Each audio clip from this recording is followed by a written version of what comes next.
ഈ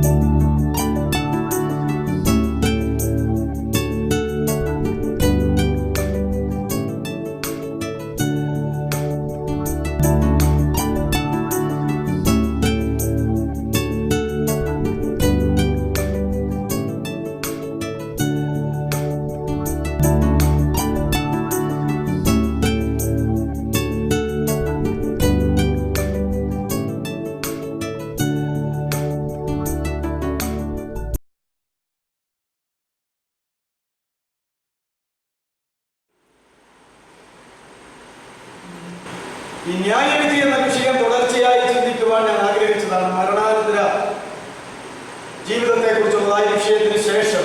എന്തെന്നാൽ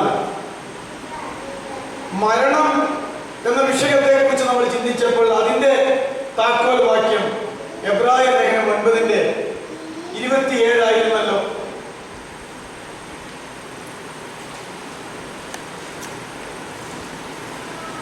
ഒരിക്കൽ മരണവും പിന്നെ ന്യായവിധിയും ദൈവം മനുഷ്യർക്ക് നിയമിച്ചിരിക്കുകയാൽ പിന്നെ ഒരുപിടി കാര്യങ്ങൾ പറയുകയാണ്. അതവിടെ നിർത്തിയിട്ട് ഒരു ഫുൾ സ്റ്റോപ്പ് ഇട്ടാൽ മനുഷ്യർക്ക് ദൈവം ഒരിക്കൽ മരണം ക്രമീകരിച്ചിരിക്കുന്നു, മറ്റൊരിക്കൽ ന്യായവിധിയും ക്രമീകരിച്ചിരിക്കുന്നു. അതുകൊണ്ട് നമ്മൾ മരണത്തെ കുറിച്ച് ചിന്തിച്ചു കഴിഞ്ഞപ്പോൾ പിന്നെ തൊട്ട് ചേർന്ന് വരുന്ന വിഷയമാണ് ന്യായവിധി എന്നുള്ളത്. ഒരിക്കൽ മരണവും പിന്നെ ന്യായവിധിയും ദൈവം മനുഷ്യർക്ക് നിയമിച്ചിരിക്കുന്നു. മരണത്തെ കുറിച്ച് ചിന്തിച്ചപ്പോൾ മനുഷ്യൻ ആദ്യമായിട്ട് ദൈവം വച്ചിരിക്കുന്നത് മരിക്കുന്നതിന് മുമ്പ് ജനനം എന്നുള്ളതാണ് എന്ന് നമ്മൾ ചിന്തിച്ചു. അതുകൊണ്ട് ഇന്ന് ന്യായവിധിയെ കുറിച്ച് ചിന്തിച്ചു തുടങ്ങുകയാണ്. ആ മരണം എന്ന വിഷയത്തെ കുറിച്ച് ചിന്തിച്ചപ്പോൾ ചിന്തിച്ച 2-3 പോയിന്റുകൾ പറഞ്ഞിട്ട് ഈ വിഷയത്തിലേക്ക് കടക്കാം. ബൈബിളിൽ അതിലെ വചനമനുസരിച്ച് ക്രിസ്ത്യാനികൾ എന്ന പേർ കൊള്ളപ്പെട്ട ഭൂരിപക്ഷം ആളുകളും ദൈവം ത്രിയേകനാണ് എന്ന് വിശ്വസിക്കുന്നു.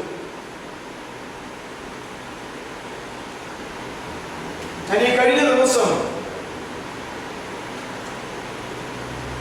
കോലഞ്ചേരിയിലാണ് എന്ന് തോന്നുന്നു, ഇവിടെയും പറഞ്ഞിട്ടുണ്ട്,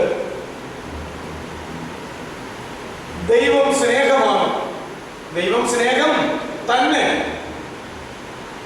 ദൈവം സ്നേഹമാണെങ്കിൽ സ്നേഹിക്കുവാനും സ്നേഹിക്കപ്പെടുവാനും സ്നേഹം പകരുവാനും അതിൽ തന്നെ വ്യക്തികൾ ആവശ്യമാണ്. അതുകൊണ്ട് ദൈവം സ്നേഹമാണ് എന്ന് സ്ഥാപിക്കണമെങ്കിൽ ദൈവത്വത്തിൽ ഒന്നിലധികം വ്യക്തികൾ വേണം എന്ന് സ്ഥാപിക്കേണ്ടതായിട്ട് വരും. ദൈവം ത്രിയേകനാണ് എന്നുള്ളതായിരിക്കുന്ന തൃത്വത്തെ സംബന്ധിച്ചുള്ളതായ ചിന്തയിൽ യോഹന്നാന്റെ ലേഖനത്തിലെ ദൈവം സ്നേഹമാണ് എന്നുള്ള വാക്യം എടുത്ത് അത് സ്ഥാപിക്കാറുണ്ട്. അതുകൊണ്ട് ദൈവം സ്നേഹമാണ്. അപ്പോൾ തന്നെ ഞാൻ പറഞ്ഞ പോലെ സ്നേഹിക്കുവാനും സ്നേഹിക്കപ്പെടുവാനും സ്നേഹം പകരുവാനും അതിൽ തന്നെ ആളുകൾ ആവശ്യമാണ്. അതുകൊണ്ട് ദൈവം ത്രിയേകനാണ്. മത്തായിയുടെ സുവിശേഷം 28-ാം അധ്യായത്തിന്റെ അവസാനത്തിൽ കർത്താവിന്റെ അന്തിമ കൽപ്പന സ്നാനത്തോടുള്ളതായിരിക്കുന്ന ബന്ധത്തിലും, ആകയാൽ നിങ്ങൾ പുറപ്പെട്ട പിതാവിന്റെയും പുത്രന്റെയും പരിശുദ്ധാത്മാവിന്റെയും നാമത്തിൽ സ്നാനം കഴിപ്പിക്കണം, വാചകം അവിടെ തീരുന്നില്ലെങ്കിലും എന്ന് പറഞ്ഞിട്ടുണ്ട്. തൃത്വത്തിലെ 3 വ്യക്തിത്വങ്ങളെ കുറിച്ച് അവിടെയാണ് പറഞ്ഞിരിക്കുന്നത്. പിന്നെ ആശംസയായിട്ട് പിതാവായ ദൈവത്തിന്റെ സ്നേഹവും യേശുക്രിസ്തുവിന്റെ കൃപയും പരിശുദ്ധാത്മാവിന്റെ സംബന്ധവും നിങ്ങൾക്ക് ഉണ്ടായിരിക്കട്ടെ എന്ന് രേഖപ്പെടുത്തിയിരിക്കുന്നു. ബൈബിളിലെ വാക്കുകൾ സാധാരണ പറയുന്ന വാക്കുകൾ തമ്മിൽ അല്പം, ആശീർവാദത്തിന് പറയുന്ന വാക്കുകൾ തമ്മിൽ അല്പം ബന്ധമുണ്ട്, അല്പം വ്യത്യാസമുണ്ട്, എന്നാൽ ബന്ധവുമുണ്ട്. അതുകൊണ്ട് അങ്ങനെ രണ്ട് വേദഭാഗങ്ങളിലായിട്ട് കർത്താവായ യേശുക്രിസ്തുവിന്റെ കൃപയും പിതാവായ ദൈവത്തിന്റെ സ്നേഹവും ആത്മാവിന്റെ കൂട്ടായ്മയും ഒക്കെ നിങ്ങൾക്ക് ഉണ്ടായിരിക്കട്ടെ എന്ന് അങ്ങനെ രണ്ട് വേദഭാഗങ്ങളിൽ തൃത്വത്തെ കുറിച്ച് പറയുന്നുണ്ട്. മൂന്ന് വ്യക്തിത്വങ്ങളെ കുറിച്ച് പിതാവ്, പുത്രൻ, പരിശുദ്ധാത്മാവെന്ന്. പിന്നെ ആ മൂന്ന് പേരുടെയും ദൈവികമായിട്ടുള്ള കാര്യങ്ങളെ കുറിച്ച് വേറെ പറയുന്നുണ്ട്. അതുകൊണ്ട് ഞാൻ പറഞ്ഞു വന്നത് ദൈവം ത്രിയേകനാണ്. അതുപോലെ എല്ലാം സൃഷ്ടിച്ച ദൈവം സൃഷ്ടിയുടെ മകുടമായി മനുഷ്യനെ സൃഷ്ടിച്ചപ്പോഴും മനുഷ്യനെ ത്രിയേകനായിട്ട് സൃഷ്ടിച്ചു. ഉൽപ്പത്തി 2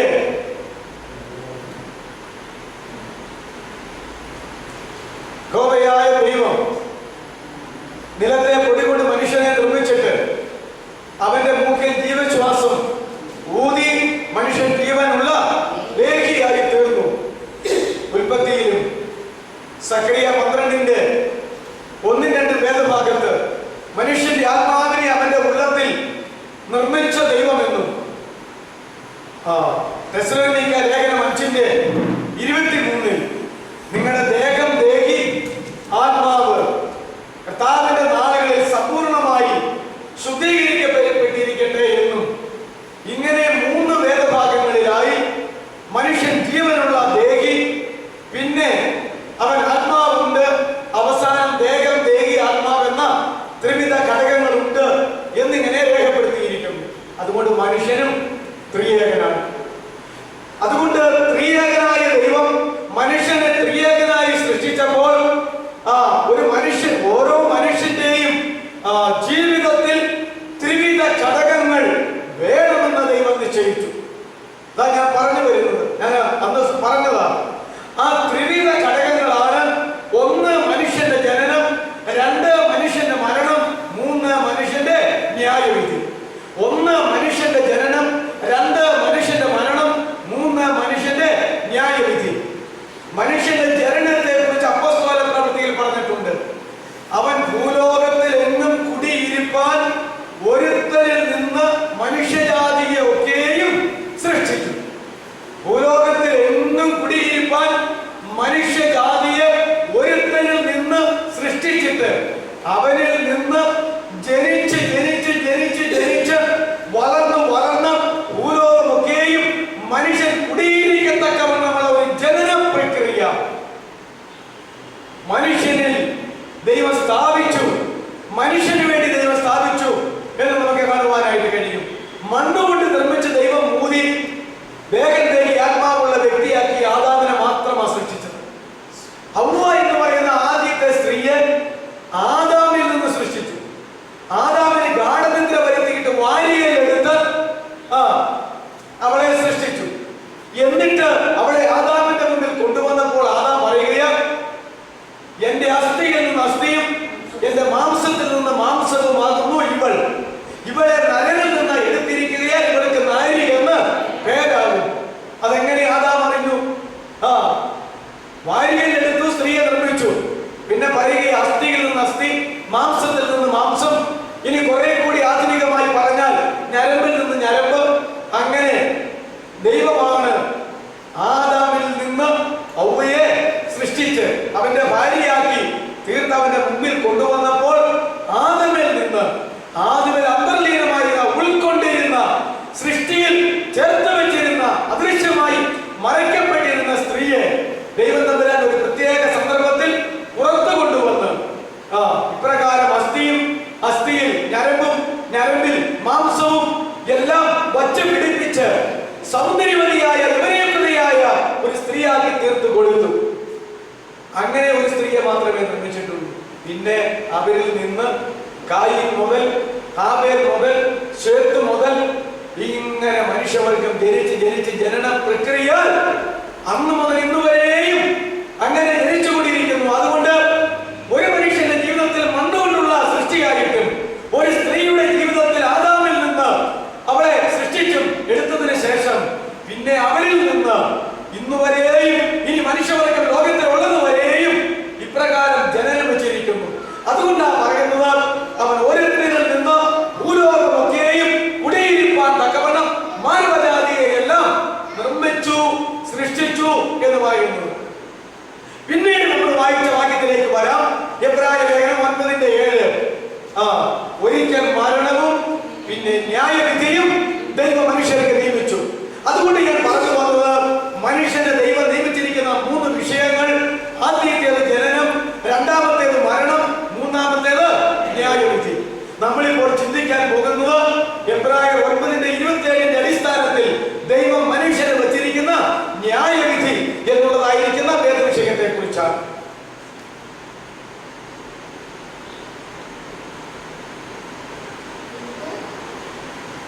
സുവിശേഷങ്ങൾ നാം വായിക്കുന്ന അവസരത്തിൽ പുതിയ നിയമത്തിന്റെ ആരംഭം മത്തായി, മർക്കോസ്, ലൂക്കോസ്, യോഹന്നാൻ എന്ന് പറയുന്ന 4 സുവിശേഷ പുസ്തകമാണല്ലോ. കർത്താവായിരിക്കുന്ന യേശുക്രിസ്തുവിന്റെ ജീവചരിത്രം, കർത്താവായിരിക്കുന്ന യേശുക്രിസ്തുവിന്റെ ജീവിതം, കർത്താവായിരിക്കുന്ന യേശുക്രിസ്തുവിന്റെ ശുശ്രൂഷ, ആ ചരിത്രം പിൽക്കാലത്തുള്ള ജനം അറിയണമെന്ന ദൈവം മനസ്സിൽ പ്ലാനിട്ടത് മുഴുവൻ പരിശുദ്ധാത്മാവിനാൽ തന്റെ ശിഷ്യന്മാരിലൂടെ അത് എഴുതി വെച്ചു. ഈ സുവിശേഷത്തിൽ നാം കാണുന്ന ഒരു കാര്യം, മത്തായിയുടെ സുവിശേഷം 10:14-15 വായിക്കുമ്പോൾ, മത്തായിയുടെ സുവിശേഷം 10:14-15 വായിക്കുമ്പോൾ ന്യായവിധി എന്ന വിഷയത്തോടുള്ളതായിരിക്കുന്ന ബന്ധത്തിൽ ഒരു കാര്യം നമുക്ക് പഠിക്കാനായിട്ട് കഴിയും. ആരെങ്കിലും ഒരാൾ വായിച്ചാൽ.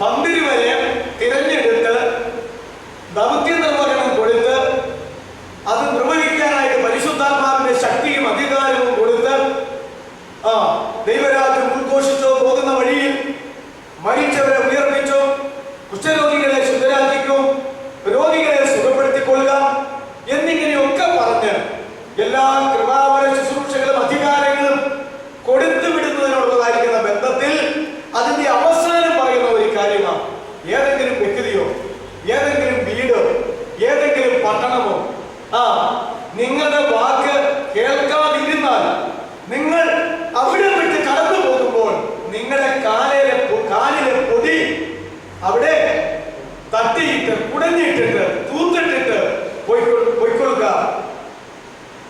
എന്നാൽ പിന്നെ എന്താ പറയുന്നത്? അങ്ങനല്ലേ പറയുന്നത്? അതൊന്നും കൂടെ വായിച്ചേ. ആരെങ്കിലും നിങ്ങളെ കൈക്കൊള്ളാതിരുന്നാൽ, വചനങ്ങളെ കേൾക്കാതിരുന്നാൽ, ആ വീടോ പട്ടണമോ വിട്ടുപോകുമ്പോൾ നിങ്ങളുടെ കാലിലെ പൊടി തട്ടിക്കളഞ്ഞിട്ട് പോകുകയും. ഇതെന്തൊരു വർത്തമാനമായ യേശു പറഞ്ഞത്? ഇതെന്തൊരു കൽപ്പനയായ യേശു അവർക്ക് കൊടുത്തത്? ഈ കാലിൽ മാത്രമുണ്ടോ? വശ വെച്ചുകൊണ്ട് വല്ലതും പോയിട്ടുണ്ടോ? പൊടി വല്ലതും എടുക്കാൻ? എങ്ങനെയാണെങ്കിലും ഭൂമിയിൽ കൂടെ നടക്കുന്ന മനുഷ്യന്റെ കാലിൽ മണ്ണും പൊടിയും ഉണ്ടാകും, മണൽത്തരികളും ഒക്കെ ഉണ്ടാകും. അത് തട്ടിയിട്ടിട്ട് പൊക്കോ, അത് കുടഞ്ഞിട്ടിട്ട് തൂത്തിട്ടിട്ട് പൊക്കോ എന്നാ പറഞ്ഞത്. അതുവരെ നിങ്ങളെ സ്വീകരിച്ചില്ലല്ലോ, നിങ്ങളുടെ വചനം കൈക്കൊണ്ടില്ലല്ലോ, നിങ്ങളെ അംഗീകരിച്ചില്ലല്ലോ. അതുകൊണ്ട് ഈ ദേശത്ത് നിന്ന്, ഈ വീട്ടിൽ നിന്ന്, ഈ പട്ടണത്തിൽ നിന്ന്, ഈ സ്ഥലത്ത് നിന്ന് നിങ്ങളുടെ കാലിൽ പറ്റിയ മണ്ണിന്റെ പൊടിയും കൂടെ അവിടെ തൂത്തിട്ടിട്ട് നിങ്ങൾ പൊക്കൂ. അതുകൊണ്ട് നിങ്ങൾ അത് പോകണ്ട, അതുങ്ങൾ ഇവിടെ ഇട്ടേച്ച് പൊക്കൂ എന്നാ പറഞ്ഞു. എന്നിട്ട് ബാക്കി എന്താ പറഞ്ഞത്? ന്യായവിധിയുടെ ഒരു ദിവസത്തിൽ ഇങ്ങനെ നിങ്ങളെ സ്വീകരിക്കാതിരുന്ന പൊടി തട്ടിയിട്ട ആ പട്ടണത്തെക്കാൾ സോദോമിന്റെയും ഗോമോരയുടെയും ദേശത്തിന് സഹിക്കാവുന്നതാകും. എന്താ പറഞ്ഞിരിക്കുന്നത്? യേശുവിന്റെ സുവിശേഷത്തെ കേട്ടിട്ട് ഗ്രഹിച്ചിട്ട് ഉപേക്ഷിച്ച് കളയുന്ന വ്യക്തികൾക്കാകട്ടെ, കുടുംബങ്ങൾക്കാകട്ടെ, പട്ടണങ്ങൾക്കാകട്ടെ, സ്ഥലങ്ങൾക്കാകട്ടെ, ദേശങ്ങൾക്കാകട്ടെ,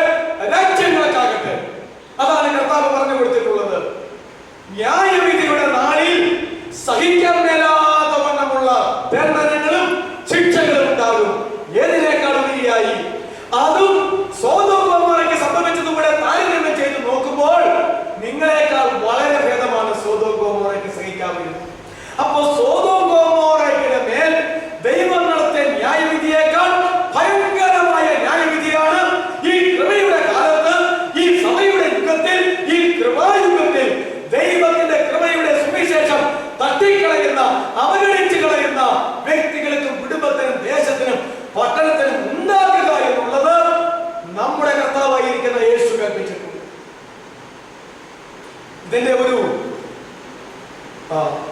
എന്താ പറയുന്നത്, ഒരു വൈരുദ്ധ്യം, ഒരു വിചിത്രമായ സ്വഭാവം നമ്മൾ മനസ്സിലാക്കേണ്ടതാ. ഈ 10-ാം അധ്യായത്തിൽ തന്നെയാണ് അപ്പോസ്തലന്മാരെ തെരഞ്ഞെടുത്ത് അവരുടെ പേരുകളൊക്കെ പറഞ്ഞത്. എന്നിട്ട് അവിടെ തന്നെയാ അവരെ അധികാരത്തോടെ അയച്ചത്.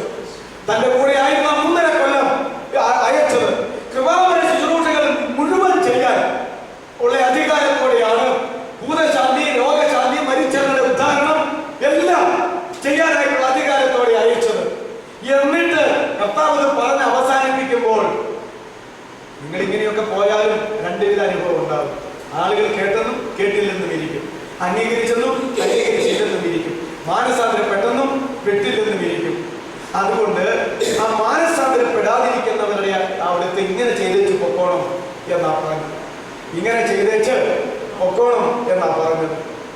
നോക്കിക്കേ, അപ്പോ ഒരൊറ്റ അധ്യായത്തിൽ തന്റെ അപ്പോസ്തലന്മാർക്ക് കൽപ്പനകൾ കൊടുത്തപ്പോൾ സുവിശേഷം ദൈവരാജ്യം ഉദ്ഘോഷിച്ചു കൊടുക്കുക എന്ന് പറഞ്ഞു തുടങ്ങിയിട്ട് ആ അധ്യായത്തിൽ കൽപ്പന അവസാനിപ്പിക്കുമ്പോൾ സുവിശേഷം അനുസരിക്കാത്തവരുടെ മേൽ വരുന്ന ന്യായവിധിയെ കുറിച്ച് വളരെ വ്യക്തമായ താക്കീത് കൊടുത്തിട്ട് പോകാൻ പറഞ്ഞ കർത്താവ് അവരെ ചുമതലപ്പെടുത്തിയത്. എന്നാൽ ഇന്ന് ഒരു മനുഷ്യൻ 100 കൊല്ലം പ്രസംഗിച്ചാലും 75 കൊല്ലം പ്രസംഗിച്ചാലും 50 കൊല്ലം പ്രസംഗിച്ചാലും 25 കൊല്ലം പ്രസംഗിച്ചാലും 10 കൊല്ലം പ്രസംഗിച്ചാലും 10 ദിവസം പ്രസംഗിച്ചാലും ദൈവം ആ ദൈവദാസന്, ആ സുവിശേഷകന്, ആ അപ്പോസ്തലന് കൊടുക്കുന്ന ദൗത്യ നിർവഹണത്തിൽ ന്യായവിധിയുടെ കാര്യം പറയാതെ മനുഷ്യരെ പ്രീണിപ്പിച്ച് ഭൗതികമായ നിലയിൽ, മാനുഷികമായ നിലയിൽ, ബുദ്ധിപരമായ നിലയിൽ കാര്യങ്ങൾ ക്രമീകരിച്ച് മരിച്ച് മാറ്റപ്പെട്ടു പോകുന്ന ഒരു സ്വഭാവത്തിലേക്ക് ഈ നാളുകൾ കടന്നു വന്നിട്ടുണ്ട്. ഞാൻ പറഞ്ഞത് നിങ്ങൾ ഗ്രഹിച്ചെന്നാണ് എന്റെ ബോധം. 3.5 കൊല്ലത്തേക്ക് ആണ് കർത്താവോട് പ്രവർത്തിച്ചത്. 3.5 കൊല്ലത്തിന്റെ ആരംഭത്തിൽ സുവിശേഷം തുടങ്ങിയിട്ട് അവസാനത്തിൽ ന്യായവിധി പറയാത്ത ഒരു സ്ഥലവും, ഒരു വീടും, ഒരു പട്ടണവും, ഒരു വ്യക്തിയുമില്ല കർത്താവിന്റെ 3.5 കൊല്ലത്തെ ചരിത്രത്തിൽ. ഇതിനായിട്ടുള്ള കൽപ്പന കൊടുക്കുന്ന മത്തായിയുടെ സുവിശേഷം 10-ാം അധ്യായത്തിന്റെ ആരംഭത്തിൽ ദൈവവചനം ഉദ്ഘോഷിച്ചോ, അത്ഭുതങ്ങൾ, അടയാളങ്ങൾ നടത്തിയത് ഉറപ്പിച്ചോ, ഞാൻ നിങ്ങളുടെ പിന്നിൽ അധികാരത്തോടെ പ്രവർത്തിച്ചിരിക്കും, പാമ്പുകളെയും തേളുകളെയും ശത്രുവിന്റെ ബലത്തെയും ചവിട്ടുവാൻ ഞാൻ നിങ്ങൾക്ക് അധികാരം തരുന്നു, ആരും നിങ്ങൾക്കൊരു ദോഷവും വരുത്തുകയില്ല എന്ന് പറഞ്ഞിട്ട് സുവിശേഷത്തെ അവഗണിക്കുന്നവരുടെ മുമ്പിൽ കാലിലെ പൊടി തട്ടിയിട്ട് പോക്കോ, പിന്നെ ന്യായവിധിയിൽ ഞാൻ കണ്ടോളാം. ഒരു കാര്യം നിങ്ങൾ പോലും മനസ്സിലാക്കിക്കൊള്ളട്ടെ, അവർക്ക് വരാൻ പോകുന്ന ന്യായവിധിയേക്കാൾ വളരെ ലളിതമായിരുന്നു സോദോം ഗൊമോറയ്ക്ക് സംഭവിച്ചത്. എന്റെ പ്രിയ സഹോദരങ്ങളെ, സോദോം ഗൊമോറയ്ക്ക് എന്താ സംഭവിച്ചത്? സോദോം ശാസ്ത്രീയമായിട്ടും അന്നത്തെ രീതി അനുസരിച്ച് പഴയ നിയമകാലത്ത് ആ കാലഘട്ടത്തിൽ ശാസ്ത്രീയമായിട്ടും സാമ്പത്തികമായിട്ടും അതുപോലെ പരിഷ്കാരപരമായിട്ടും സംസ്കാരപരമായിട്ടും എല്ലാം പുരോഗമിച്ച ഒരു സ്ഥലമായിരുന്നു സോദോം ഗൊമോറ. അതിന്റെ പേരിൽ അവിടുത്തെ ജനം ചെയ്തു കൂട്ടാത്ത പാപങ്ങൾ ബൈബിളിൽ ഉൽപ്പത്തി മുതൽ വെളിപാട് വരെ എന്തെല്ലാം പൈശാചികമായ പാപങ്ങൾ പറയുന്നുണ്ടോ, എന്തെല്ലാം മൃഗീയമായ പാപങ്ങൾ പറയുന്നുണ്ടോ, എന്തെല്ലാം ദുഷ്കരമായ മാനുഷിക പാപങ്ങളുടെ പേരുകൾ പറയുന്നുണ്ടോ, ഇതെല്ലാം എവിടെ കണ്ടിരുന്നു? സോദോം ഗൊമോറയിൽ കണ്ടിരുന്നു. അതുകൊണ്ടാ ആ സോദോം ഗൊമോറയുടെ നിലവിളി കേട്ടിട്ട് അവരെങ്ങനെ ഇരിക്കുന്നെന്ന് അറിയാനായിട്ട് യഹോവയായ ദൈവവും 2 മാലാഖമാരും കൂടി 3 പേര് മനുഷ്യരുടെ രൂപത്തില് അബ്രാഹാമിന്റെ മെമ്രയുടെ റൂപിൽ വെച്ച് വഴിയെ കടന്നു പോകുകയും അബ്രാഹാമിന്റെ സ്വഭാവം അനുസരിച്ച് 3 അപരിചിതരായ ആളുകളാണല്ലോ എന്ന് വിചാരിച്ച് ചെന്ന് തൊഴുത് അവരെ കയ്യിൽ പിടിച്ച് കൊണ്ടുവന്ന് വിരുന്നൊക്കെ ഉണ്ടാക്കി കൊടുത്തതും കാളക്കുട്ടിയെ അറുത്തതും 3 ഇടങ്ങഴി മാവെടുത്ത് കുഴച്ച് അപ്പം ഉണ്ടാക്കി കൊടുത്തതും കൈകാലുകൾ കഴുകിയതുമായ കാര്യങ്ങളൊക്കെ അവിടെ പറയുന്നുണ്ട്. പിന്നീട് നമ്മൾ കാണുകയാ അതിൽ 2 പേര് ഭൂതന്മാരായിരുന്നു. അവർ സോദോം ഗൊമോറയിലേക്ക് പോവുകയും ലോത്തിനെ അവിടെ നിന്ന് വിടുവിക്കാൻ തക്കവണ്ണം പ്രവർത്തിക്കുകയും ചെയ്യുന്നു. അതിൽ ഒരാൾ അബ്രാഹാമിന്റെ അവിടെ തന്നെ കോമ്പൗണ്ടിൽ നിൽക്കുന്നു. അത് യഹോവയായിരുന്നു. സോദോം ഗൊമോറയുടെ ചെയ്യാൻ പോകുന്ന ന്യായവിധിയെ കുറിച്ച് യഹോവ അബ്രാഹാമിനോട് സംസാരിക്കുന്നു. അബ്രാഹാം യഹോവയുടെ സന്നിധിയിൽ ശുശ്രൂഷിച്ചു നിന്നു എന്നെല്ലാം നമ്മൾ ഉൽപ്പത്തി 18-ാം അധ്യായത്തിൽ കാണുന്നുണ്ട്. 18-ാം അധ്യായത്തിൽ കാണുന്നുണ്ട്. അങ്ങനെ കഷ്ടിച്ച് ലോത്തിനെയും കുടുംബത്തെയും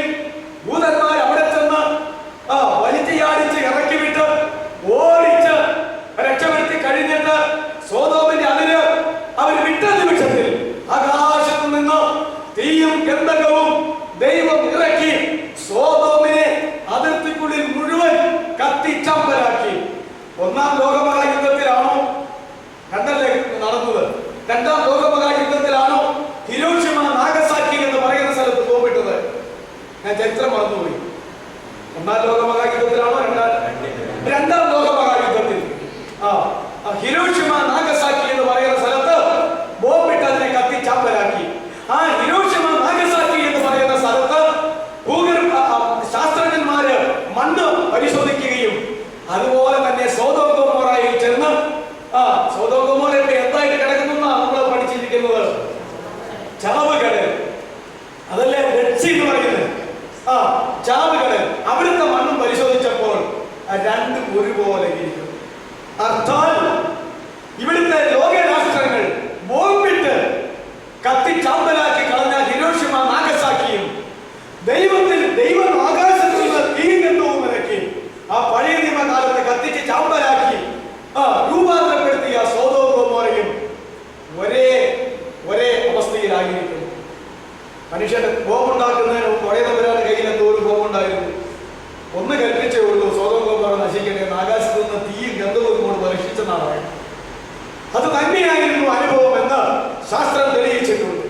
ഞാൻ പറഞ്ഞത് സോദോം ഗൊമോറയുടെ മേൽ തീയും ഗന്ധകവും ഇറക്കി അതിനെ മുഴുവൻ കത്തിച്ച് ചാമ്പലാക്കി, അവിടെ ജീവനുള്ളത് മുഴുവൻ മണ്ണുമെല്ലാം കത്തി ചാമ്പലാക്കിയിട്ട് അതൊരു ചാവുകടലായി മാറിയിരിക്കുന്നു. ഇന്ന് ആ ചാവുകടലിൽ ഒരു ജലജീവിയും ജീവിക്കുന്നില്ല എന്നും മനുഷ്യന് പോലും അതിലൂടെ ഇറങ്ങി അതിന്റെ മുകളിലൂടെ നടക്കാമെന്നും, കാരണം താന്നു പോകാത്ത വണ്ണം സാന്ദ്രത കൂടിയ വെള്ളമായിട്ട് അത് കിടക്കുന്നു എന്നും അത് കുടിക്കാനോ കുളിക്കാനോ കൊള്ളുകയില്ല എന്നും ഒക്കെ ഒരു കാലത്ത് എന്നെ പഠിപ്പിച്ചു. ഇപ്പോഴത്തെ കാര്യം എനിക്ക് അറിയത്തില്ല. അത് മാത്രമല്ല, ബൈബിളിൻ പ്രകാരം യെശയ്യാവിന്റെ പ്രവചന പ്രകാരം അനേക വർഷത്തേക്ക് ഭൂലോകത്തിന് ആവശ്യമായിട്ടുള്ളതായ ഖനനം ചെയ്തെടുക്കുന്ന എല്ലാ സംഗതികളും, പൊന്നും വെള്ളിയും അതുപോലെ എണ്ണയും അതുപോലെ എല്ലാ സാധനങ്ങളും ഈ സോദോം ഗൊമോറയിൽ ആ ചാവുകടലിനകത്തുണ്ട്. അതുകൊണ്ട് സമുദ്രത്തിന്റെ ധനം നിന്റെ അടുക്കിലേക്ക് ഒഴുകിയെത്തുന്നതായിരിക്കുന്ന ആ പ്രവചനം ഇനി നിറവേറാൻ പോവുകയാണ്. അത് നമ്മൾ ഓർക്കേണ്ടത്. അതുകൊണ്ട് ചാവുകടലിൽ ദൈവം സമ്പാദ്യം, ധനം ഇതെല്ലാം സ്വരൂപിച്ച് വച്ചിരിക്കുകയാ. ചാവുകടലിൽ നിന്ന് അത് എടുക്കാനായിട്ട് പോവുകയാണ്. ആ ഒരു കാര്യം നമ്മൾ മനസ്സിലാക്കേണ്ടത്.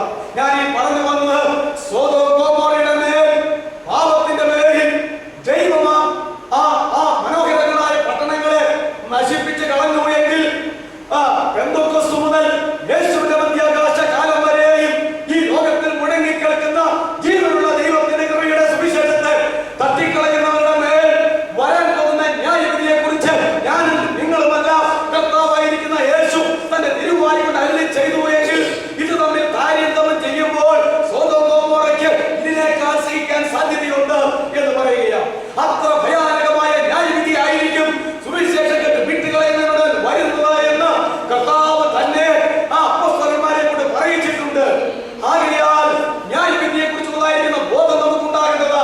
ദൈവത്തിന്റെ പരിശുദ്ധാത്മാവ് ഈ ലോകത്തിൽ വന്നാൽ, ലോകത്തിൽ ഏതെങ്കിലും ഒരു മനുഷ്യന്റെ മേൽ വന്നാൽ ആദ്യം കൊടുക്കുന്ന ആ ബോധം എന്ന് പറയുന്നത് അവൻ വന്ന് നിങ്ങൾക്ക് ലോകത്തെ കുറിച്ചും ന്യായവിധിയെ, പാപത്തെ കുറിച്ചും നീതിയെ കുറിച്ചും ന്യായവിധിയെ കുറിച്ചും ബോധം വരുത്തും. ദൈവത്തിന്റെ പരിശുദ്ധാത്മാവ് ഒരു വ്യക്തിയിലേക്ക് വന്നാൽ ആ 3 ബോധങ്ങൾ ആദ്യമേ കൊടുക്കും.